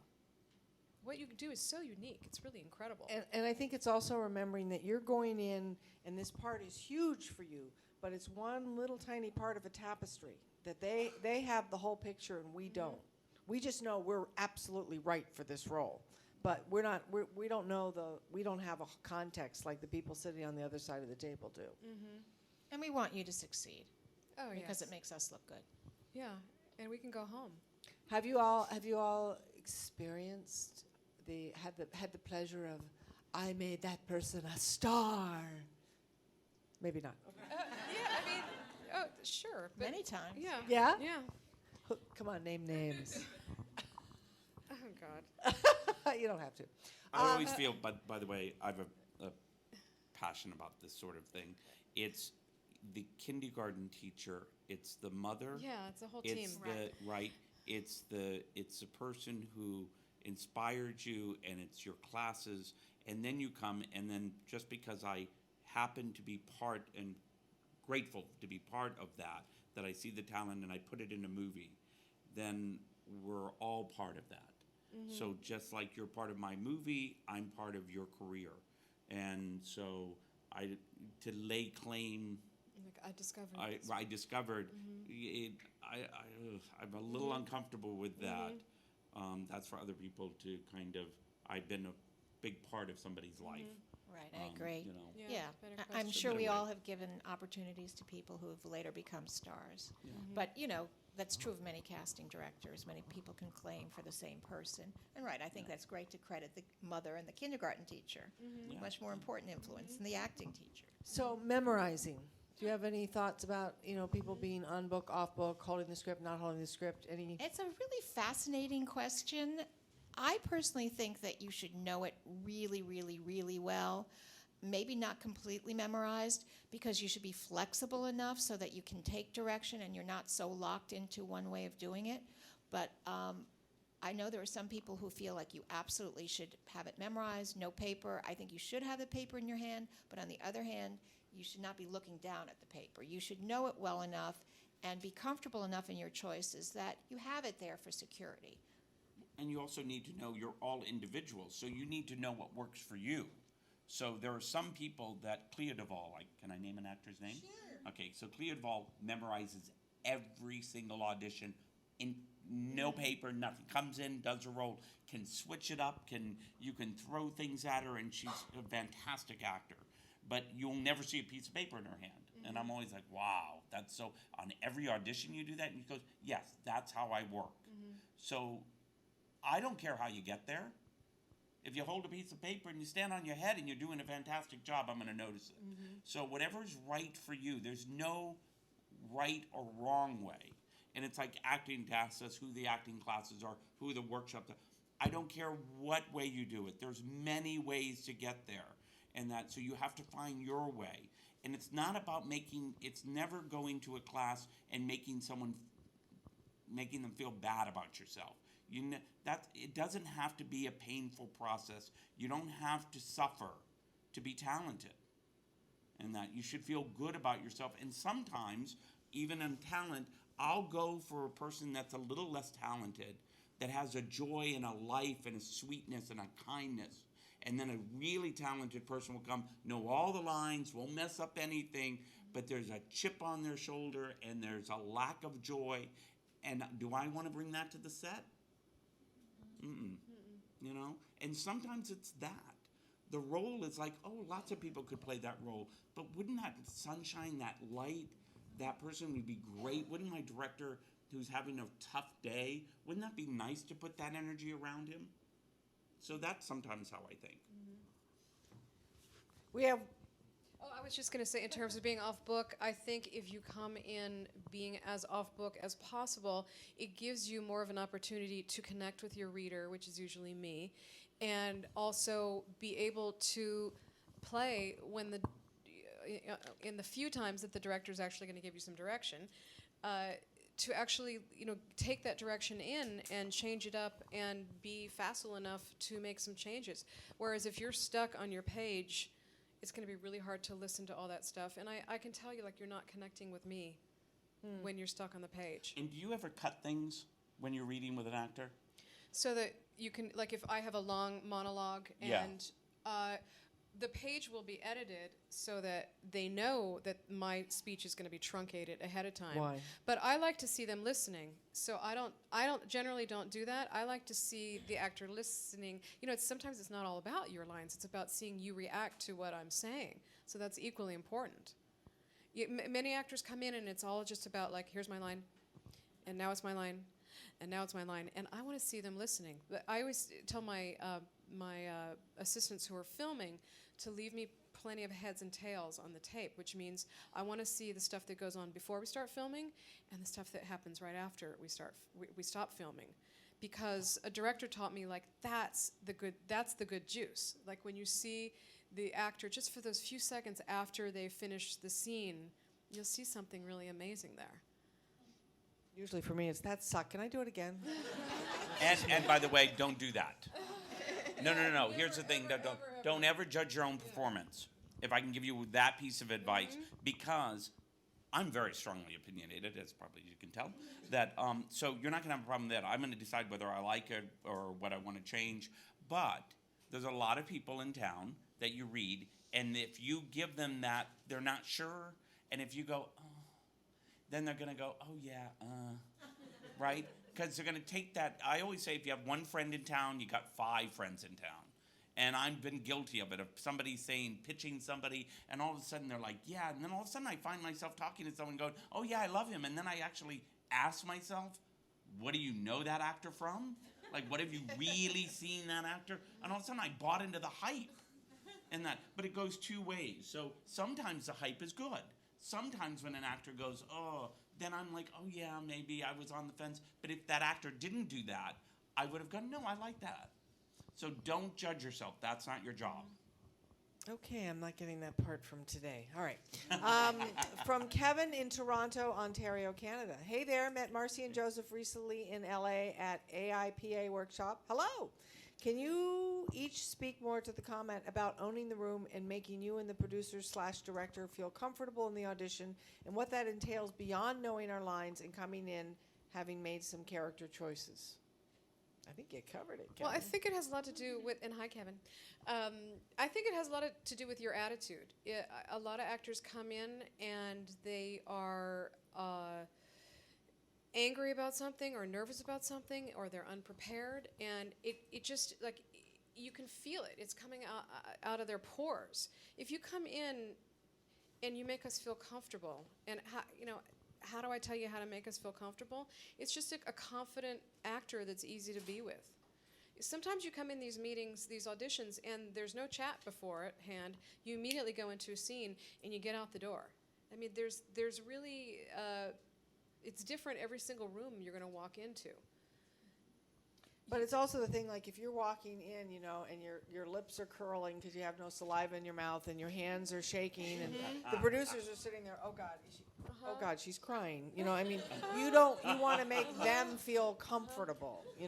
It's like the person can sit back and go, oh, well, she's not going to get the part, but I'll watch her audition anytime. She's great. But literally, it's that thing of, like, you're not necessarily auditioning for that part. You're auditioning to build up, your ability, as our esteemed leader said here, and also to get on file with these people and to be called back again. You're auditioning for future projects as well. Well, with everyone you meet in life, everyone you come across, what is it that you remember? You remember the feeling you had when you were around them, right? You remember that feeling. And also, don't stay too long. So if the audition is going well, Get out. and you've done a great job, always leave them wanting more, not less. And I can't tell you the number of actors that have come in and the room it's hot, they're great, and then all of a sudden it's like, after 10 minutes, staying too long, she wore out her welcome, or he wore out his welcome. And then He's all of a talking sudden about me again. I know he is. No, but I will talk about Lee. Can I talk about you for 1 second? I don't know. Is this going to be I will horrible? talk, because it's a very funny story. Oh, I God, think. this one. So, right. And this is the advice to this story. I'll tell you the advice before I tell the story. Is you have to leave auditions and leave your job and just believe in yourself, right? And try not to read my mind, not try to get in my head, because most of the time, I don't even know what I'm thinking. So it takes me a while to figure out things, right? So Lee graciously and I've cast Lee a number of times. 4 or 5 times. So, right, and I love Lee as an actor and that. So she comes in and she reads, and then all of a sudden in the conversation I said, oh, we've cast the other role of your husband, it's so-and-so. And she was like, oh, I can't do this movie. And that, so she left. Forgot about it. I was like, oh, Lee doesn't want to do the movie with blah, blah, blah, right? And that. If I had to work with so-and-so, it would have made me scream, and I just couldn't do it. So 2 years later, right, I go to a play. Lee's in it. Oh, my God, I see her afterwards. I'm like, oh, Lee, you're so fantastic. It's so good to see you. And she goes, are you mad at me? And I'm like, okay, Lee's a little crazy tonight, right? I have no idea what well, you're mad because the last time I saw you, I haven't seen you in 2 years. Last time I saw you, I told you I couldn't work, and I thought you'd never bring me in again. I'm like, are you crazy? Right? I just didn't have the role for you, and for her, it had become this whole other thing. I was in therapy. Right? Right? So for actors, it's, I want to tell you, if it's anything, it's like, don't make it. It's like, and the easiest way, by the way, something like that, the gracious thing, the easiest thing would be to put that in, is just have your agent call and go, you're not mad at Lee, right? Here's my thing is, I would love to have brought in Lee in that too, if I had had the role, and that, or because I love her as an actor, and there's a lot of actors that I love, and I forget them because there's so many people coming at me for roles, right? So you can be a good actor and you've done a great job for me, and if you haven't heard from me, it doesn't mean that I don't like you. It means that you've got to graciously remind me, and that's what your agents are for, and managers are for, and now your job, and the internet is your job. It's making the job easier for you, and that the walls are coming down. I think it is easier, but you have to be good. You have to do your work, and it's like going to the gym, or it's like going on a diet. You have to be disciplined, and that this is a very disciplined craft. It's about the work, and it's about. I hate to say that there's a lot of very talented people out there that aren't good at the business of it. And unfortunately, this is an entertainment business. So you do have to figure out what your weaknesses are and work that. If you're a fantastic actor and you don't know your business, then surround yourself with people that are better with the business. All right, Smober. I'm sure it's S. Mober, but I like Smober. Smober on Twitter wants to know, and I love this one, what's the strangest thing you've ever seen on a resume? Oh, I have one. Okay. Under special skills, this young girl said that she was Julia Roberts' niece. That was her skill. And it wasn't Emma? It was Emma. Oh! But she put that as a special skill. Now that's It's fun. not on her resume anymore. Right. No, this was when she was just starting out. Sweet. But that's pretty strange. We don't want to see stuff like ear wiggling and you can cross your eyes. Put stuff on your special skills that you know how to shoot a gun and what kind of guns you shoot, and that you have combat fighting experience and you can shoot a bow and arrow. That's what we want to see. And you come with your own not- dominatrix outfit. Exactly. Right, yeah. But not the silly stuff. Keep that professional. All right, Vanessa Lalani, something. Lanani. Yes, and she I know says, her. "Hi, Marci." Hi. She's on Twitter also, and I don't even know what this question means. With a large amount of submissions, do you view sizzle reels, or are you now just viewing very short, individualized clips? What the hell is a sizzle reel? I haven't had my headshot done in 14 years. Well, a sizzle reel is kind of like a montage of stuff, and it's not so much a scene with dialogue. I don't want to see that from an actor. I want to see, a director can have a sizzle reel. Let's say he's a director who does a lot of action movies, and he's going to put a sizzle reel together of all of a montage of those shots. For an actor, though, I want to see you act. There are a lot of people that put together their demo reels, and they have a big montage up front. We finally get to your scene, and I'm not even sure who you are in it because it's maybe two women, and I'm like, who am I looking at? You gotta lead with your strongest stuff. You've got to front load this thing to have your strongest material up front. How long do we really have you for? A minute? 3 minutes? Most minute. of the, What, less? Oh, I've seen it. I have a better attention span, but a lot of the executives that watch it, it'll be like 5 seconds. If something Are you doesn't grab serious? their eye in 5 seconds, next. Yeah. I'm very patient. I'd say 15. 15 seconds. I go, you yeah. got 15 to 30 seconds and I can figure it out from But there. he's not saying make your reel 15 seconds. He's No, just no, saying but like that's where I'm Right, at. where But you that's say, I'm where you at. shut off But that's after but wait a 15 minute. seconds. I'm not committing you to death or anything in 15 seconds. I'm just saying, You're she's not right or right. she's She's wrong. not Then right, wait yeah. a minute. Then should you have one that's comedy and one that's drama in that I case? agree. Yes, I think yes. absolutely. I think that helps us Yeah. immeasurably. If I'm doing a comedy and I need to show my people your reel, I don't want to show them you right. in a drama. I want Absolutely. to cut your reel so you have a comedy reel and a drama reel. Very important. And know who you're sending to. So I'm a buyer. Know what I buy.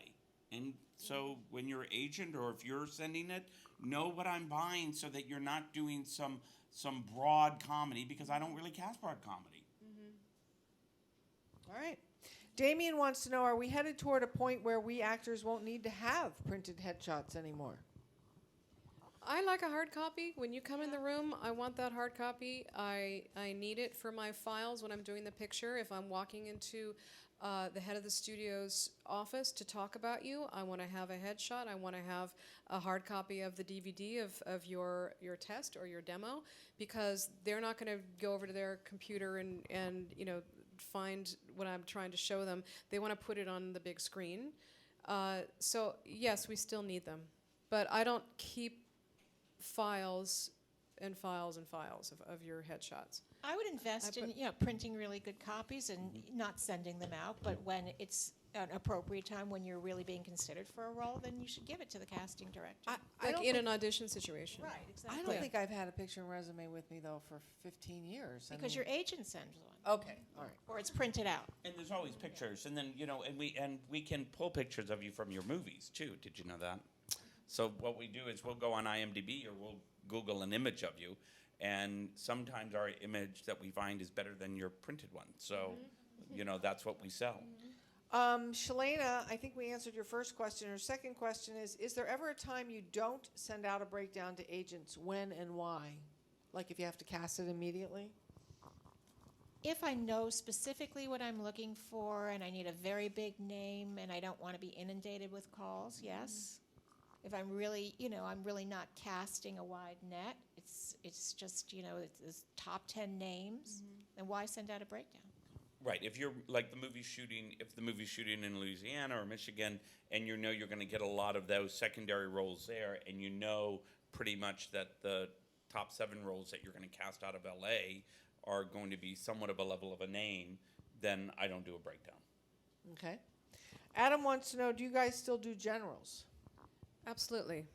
I do, especially if you're new in town. That's how I meet people. That's how I meet new people. I come from the studio system too, so we did generals. So that's I do generals and pre-reads. I hate them. All right. Stephen wants to know, what do you absolutely abhor that actors do? Oh, that sucked. Can I do it again? No. Yeah, don't apologize. When you just said that sucked, don't say I'm sorry. Don't say, people come in and think, oh, I hate auditioning. Don't walk in. I know you're all doing this, but this happens all the time. This happens all the time. People come in and they shoot themselves in the foot the moment they sit down by saying stupid stuff like that. I haven't read the script, or I couldn't get the script. Sometimes you can't because we're not sending it out. Right, But if we're sending it out, you can get the script. I abhor when someone comes in unprepared. It just kills me. I don't like it when you wear red, but that's just all right. Chandra wants to know, what is the best advice for new actors who just arrived in LA with a few indie film credits and no studio credits yet? Put together a great reel.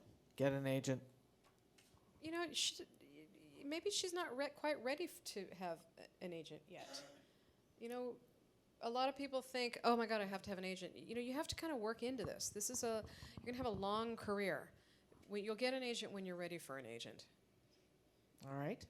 But then how do they get? Everybody needs. How do they get in the room? You want to look for when you first get here. If you're not going to get an I know, agent, but how are you going to get an agent when you don't have any credits? Because there's a lot of agencies There's a lot of smaller agencies that take and develop new people. So you may not get at ICM and you might not get at Paradigm, but even at that level, the economy has tanked. Right. They need to keep their offices going. Even the smaller agencies are taking on actors that are going to make them a living. Right. There's not a lot. There's not a lot of places that are. I want to develop you. It's hard to find. Maybe it's a manager you need at that point. Yeah, I think you could also submit yourself on small projects. Exactly. I would really encourage someone who's just starting out to do that. Go read Backstage. And Backstage. How do they find that out? Backstage. Backstage is a great source. Yeah, and Actors Access. Actors Access, ActorCast, Facebook. Do not underestimate the power of Facebook. There's so much stuff for actors on Facebook if you do your research correctly. Do not Facebook me. Yeah, don't Facebook me either. Don't Facebook me personally, but join my fan page. There's a lot of great stuff on there. Well, and then along this line, Evelyn has a question for you, Marci. What advice would you give an actor who is trained fresh out of college with no credits on getting started?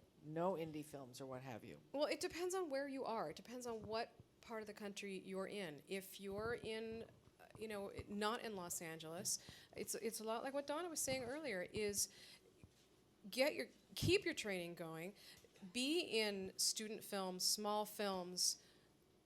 You can produce your own content. Now with the internet, you can get together with your writer friends. Somebody has a great camera.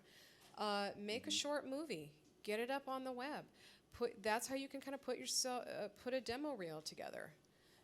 It used to be I only really wanted to see a demo reel that had professionally produced content. Now that is slowly changing. So you can pretty much make your own stuff. But come to LA when you're coming off of something, like be the mayor of your town where you are in terms of the acting community. Then come to LA with all that training under your belt that, I just got off of this play. Come to LA with some heat around you. Ian Ray. Hi, Ian. Where are you? Hi, Ian. Do you ever put out a role for named talent only, and would you be offended if a non-name submitted? How do you, I've seen name only, and then people I know who, by my token, are not name, are getting the role. I mean, how is that determined? Name only. What does that mean? It's just a title. It means nothing, I don't think. Oh, okay. It's like, and sometimes when you put, submit all, Ethnicities. Yeah. I think that sometimes it's like we put that out there, but it really doesn't have the meaning behind it. The literal meaning. Yeah, that it's like, it's just PC, and then you're like, so I'm like, I'm just trying to cast whoever the best actor is. I don't care. I mean, but sometimes we put these things out there in labels, star only because I think we're trying to say, there's a certain level that we're going to be looking at first. But also at the studio level, we have certain business constraints. No, I was going to say I've been working on a lot of independent films where, in order to get the full financing for the film, I need a star name. I need a name that means something that has visibility. Whether it's in a European market or here. And do you put that on breakdown though? That role? I'll say star name. Yeah. Oh, you do. Oh. Sometimes. I've never done that. Usually because those roles I'm not putting a breakdown out for. Right. Like what you said. Right. Because But it's a finite. But if I'm it's a looking finite list. Yeah, but if I'm looking for a TV name, perhaps for a film, I would do it. Anna wants to know, in general, are you casting for older women 50 plus for projects more, or is that still a difficult category to get work? Where's Anna? We'll talk. It depends on the project. It really this series that I'm just starting is Paul Reiser and all of his buddies and their wives, and so they are late 40s to early 50s. So we're going to be casting a lot of those roles. In that age bracket. It all depends on the piece. It depends on what we're working on. Cheyenne, are you Cheyenne? I thought so. What's the best way to promote that I am a 14-year-old and I'm currently shooting a lead in a Lifetime movie called Lies in Plain Sight? Why, I would say this is the perfect way to do that. Yes. What was the question? I didn't get the question. It was a plug. I was going to say that. There was no question. What's the best way to get it out there? You just Congratulations. That's good for you.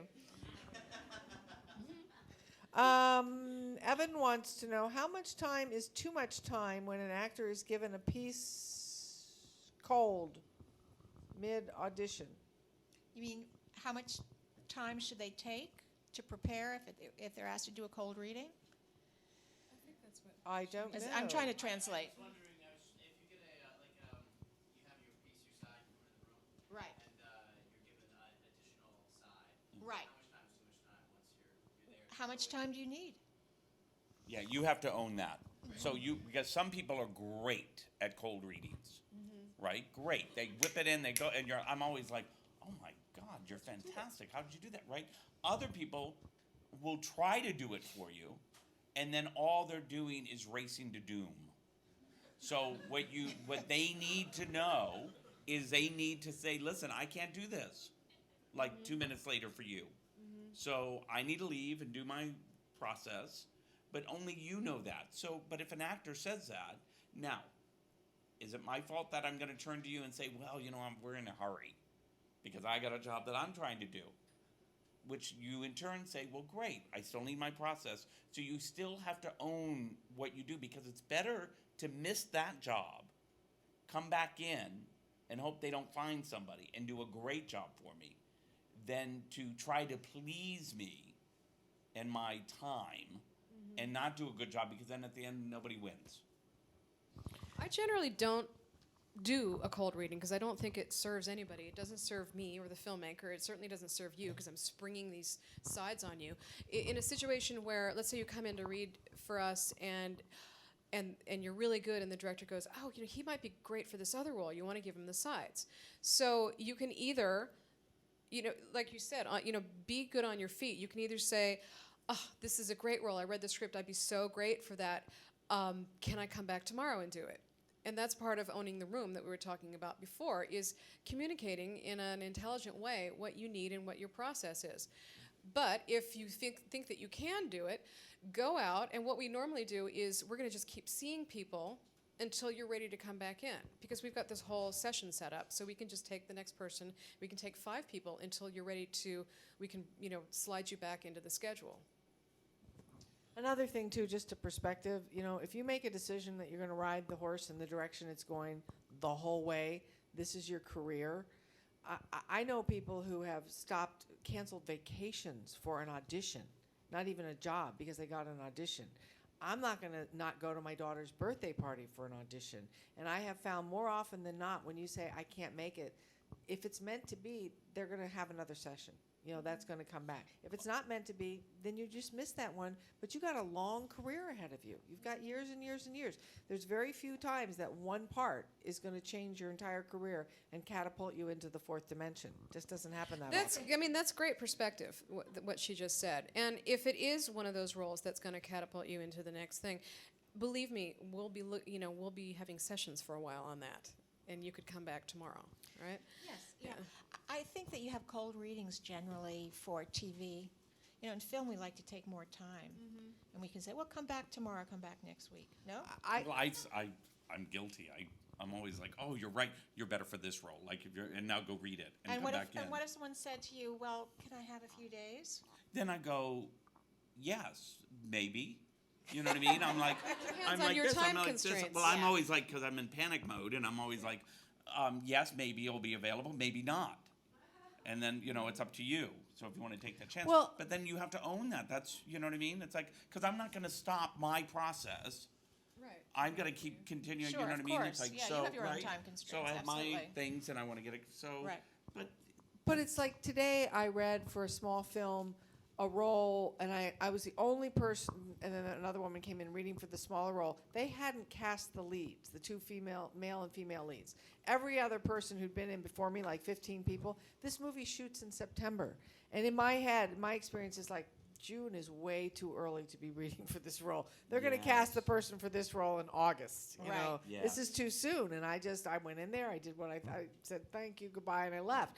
If they're interested, then maybe I'll come back, or they'll have a whole new crop of people. But there is a timing they'll call you thing. in September. Maybe. When the when the board has changed, and now they need exactly, and they have a new director. Right. Yeah. But by the way, that's why the video is great, because you're there now. It didn't matter if she comes in today or she comes in the week before. Good is good.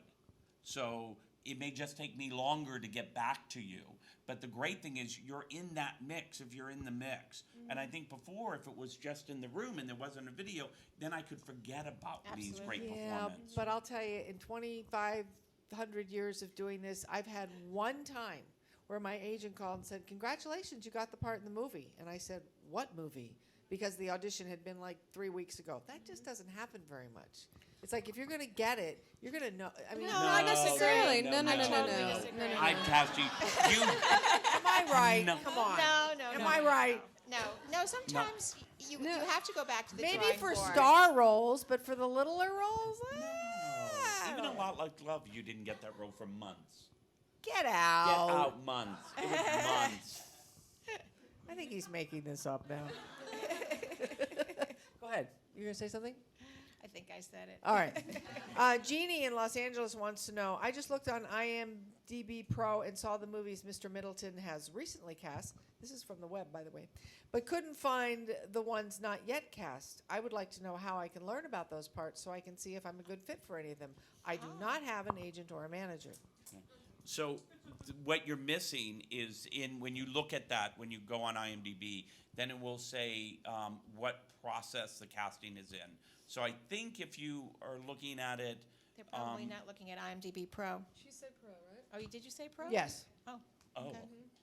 I don't know what you that mean not is. in regular IMDb? That doesn't have what It I'm. said IMDb See, I don't know Pro. the technical things. So, You have to pay for IMDb Pro. yeah, and I don't want you to pay for it. You have to. Oh.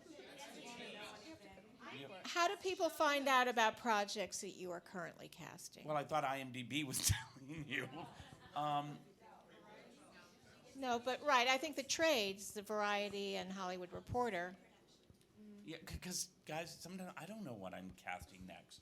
You know what I mean? It's like I do because I do mostly movies, and a movie will last 3 months. I mean, you know, and then sometimes a movie falls apart, and sometimes. So I think that's it's a great question.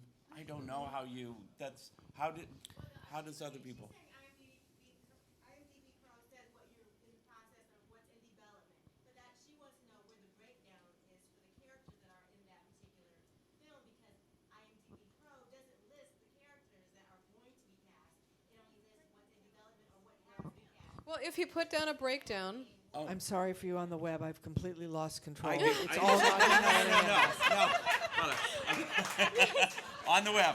That's what you're trying to figure out. And I don't know if I have the answer, but what she's saying is that, so you see the movie that I'm working on, but I haven't, I only release, I'm guilty of it, I release little portions of the script, right? So I want to cast, I don't want to get inundated and I don't want to look for all 52 roles all at one time. So I submit, or if I'm looking for a certain, I do 7 roles. And then we put that on breakdown. And then sometimes those 7 roles, I'm not sure they're going to shoot here in LA or they're going to shoot in Pittsburgh. So I have them, I've got them ready to go, but I'm not even actively looking in LA yet for those. So the question is, how do you know what next?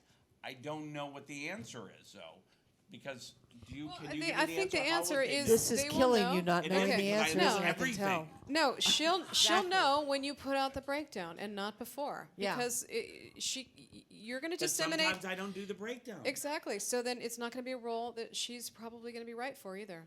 She's probably not going to get it. Yeah. I'm sorry. All right, Chandra. This is a question for you, Joseph. You can redeem yourself. Okay. Explain. If he gets it wrong, it's going to really be bad. Explain the video chip. 30 seconds of the actor's real question mark. Just wanted confirmation. Yes. Okay. So this is a way to get in. Now I've got to be clear about this. This is how you get into our database. Is you send to middletoncasting@gmail.com. You upload in an MOV file a 30-second. It can be an audition. It needs to be some type of audition. So it could be a monologue. It could be a scene. I prefer something that's clear, that shows you in a well-lit, listen, it's cheap. Negligee. No. But let me tell you, if you're a bodybuilder, wear a tight t-shirt. If you have skills that if you're 6'3" and 400 pounds, then I want to see that, because then that categorizes you, right? And look good. So be the best version of you, which doesn't mean dressing up like you're going to church. It means dressing up, being the best version of you in a regular setting every day. So you're going to take that video, just like if I was doing this right now, this would be my 15-second, and I'd be hello, and that's all I need, because after 15 seconds, I'm not watching anymore. I'm going to the next person. So I look at that, and you send it to me, and hopefully there's either a link in it. Marci would be able to tell you, right? Is there a link there, or a movie thing, or something? It has to be quick and fast and work on my Mac. And So it's like you send it or Vimeo? yes, or Yes. yeah, well, don't take too long, because sometimes what happens is you lose me when you send me something and it takes too long for me to download it, and the file's too big or something. you lose my attention. So and I do you go to the really next. want a 15-second, you don't want them to do a monologue or a scene? You want a 15-second, hi, how are you? I'm Joe Blow from Kansas? You do the two. You can do the smaller the video is, the faster that it will upload and the faster that it Okay, shows. well, you right? can compress it in a speed that will load so that it will make sense for his ADD.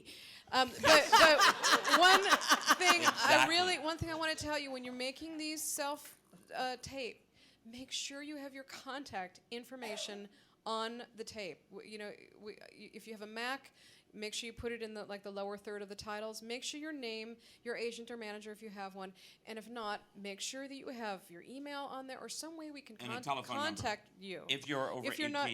If we're not comfortable with your telephone number, then an email. But make sure that you put your contact information on your demos. So many people do not do this, and we see something great, and we have no idea how to get a hold of you. Right. And if you're under 18, it has to come from your parents, so it can't come from you. He's serious. Yes. All right, Joe, another question for you. How is your job different when working with a first-time director, i.e. a single man, and are they more open to working with actors with fewer credits?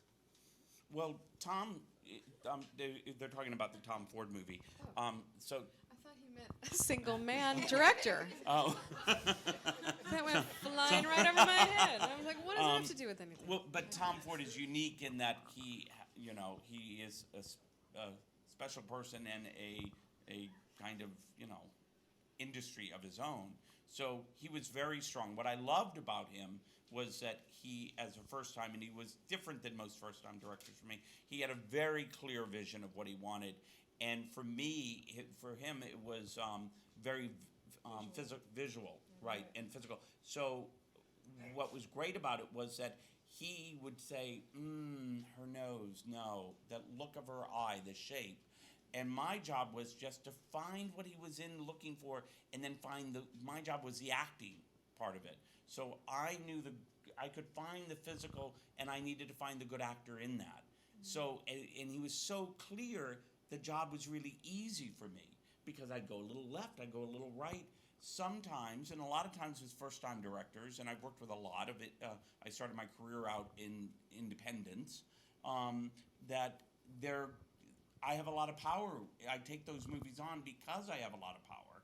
The power lies in that I get to make the choices. And oftentimes on an independent, I will say, I will do this movie, but I have the experience and they're going to be my choices. Now you may disagree with me, and we'll talk it out, but ultimately the casting of this movie is ultimately mine.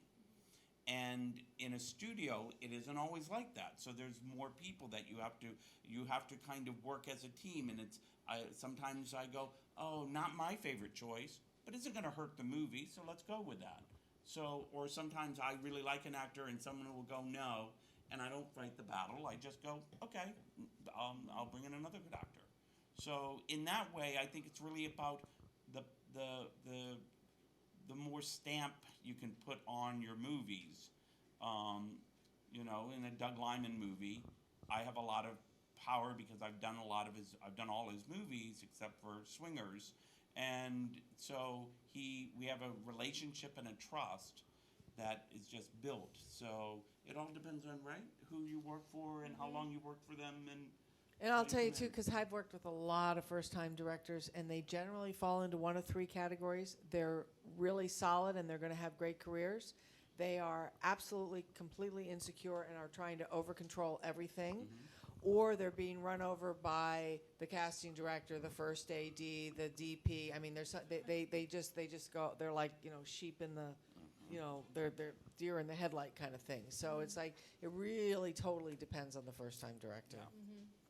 All right, we want to know. Question for all of you. You mentioned being overexposed on TV. I have noticed that there are several actors you see over and over and over again, and although they are good, I am tired of their faces. Oh, I have one in particular. Why are some actors overused when there is so many unknown talent out there? Oh, Julia, I love you. I'll tell you why. Because Because need a drink. this is a hurry up and be hip town. This is a quick, quick, quick. So and so is hot. Let's get so and so hot person on our show now. And then like hot becomes hot, like what Joseph was saying earlier about suddenly everybody's into the hype, and people go, well, wait a minute, that person plays one note. That's all they ever do. Or wait a minute, I didn't like them in the last. But it really is a heat town. It's all about heat. Would you not agree? Yes, but I also think it's, some people are very likable and are popular because of that, and, they get to work a lot. There is, especially in television, that whole likability factor. You're inviting somebody into your room, and not everybody has that. But there are some people who are popular because other people have decided they should be popular, and now they're popular. I mean, they're just made popular. I totally agree. Yeah. But you know they're what? part of the Here's hype. I don't thing. think it lasts for long. They have No, a really good but- publicist. They But have a it's- short shelf life. Yeah, but it's Yeah. it's great it's great to make fun of this when you're on that side of it. But when it's happening for you, you Right. should enjoy it. You know what I mean? Exactly. And what you want to know is, and what I really believe in, is that don't be envious of anyone, and know that your time will come if you keep doing the work. And the jobs that you're losing now to other people, well, other people will lose jobs because of you. So it's and that cycle of an actor is a long, long journey, right? So rather keep going at it. I plan to hit my peak in my mid-70s.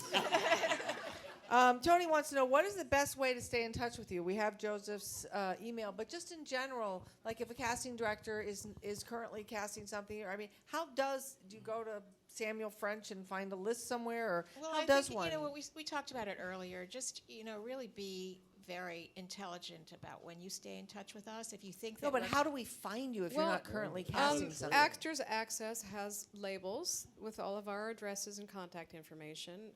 Casting About has who's doing what. These are all online.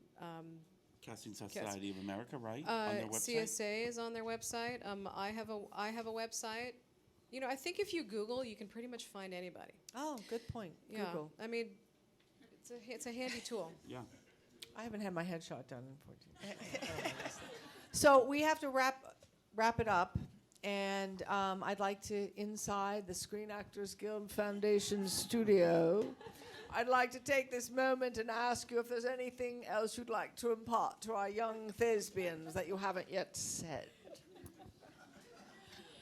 They didn't really think that was funny. Go ahead. Come on. Well, Yeah, no. no, I would like to say something to young actors, particularly, that you should really find out what type you are and relish that and enjoy it, and not find that as a burden, because that's going to be the way you're going to get your foot in the door. If you have a special strength, if you're a very specific type, you're going to get cast first as that.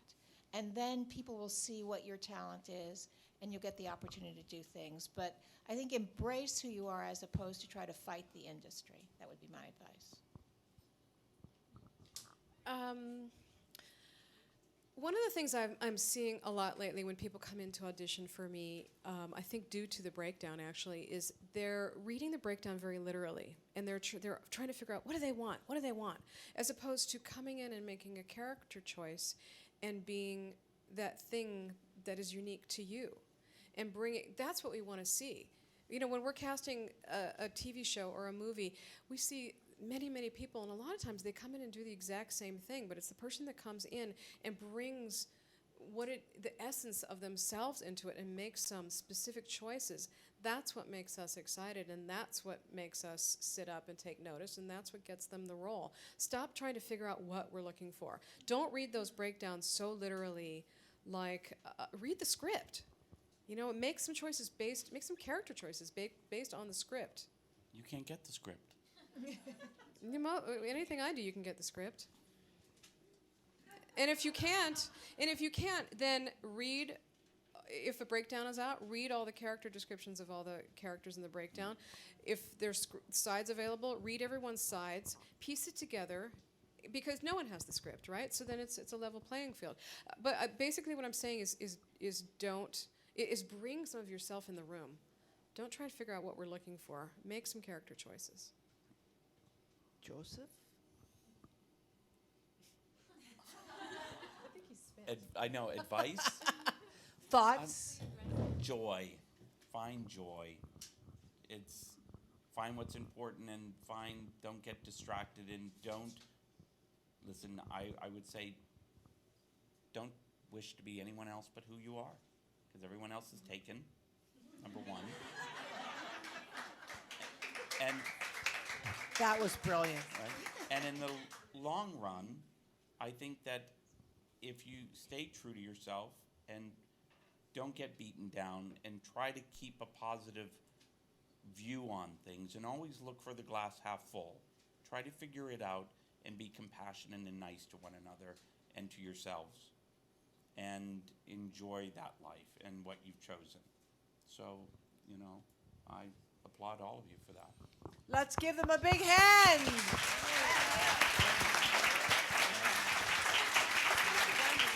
We ask you to stay seated for just a moment, please, because we have some important announcements. Take it away from our fearless leader, Thank you, Simon Lee Anthony Garlington, as usual. Abu-Fidel. Thank you, Joseph. Thank you very much. Thank you, Donna. Thank you, Marci. A couple quick announcements. We want to let these guys get home. They've got your headshot, so let them go. They've had a long day. If you could just take a moment, please, to fill out the feedback forms that were given to you. If you don't have one, there's some more on the desk.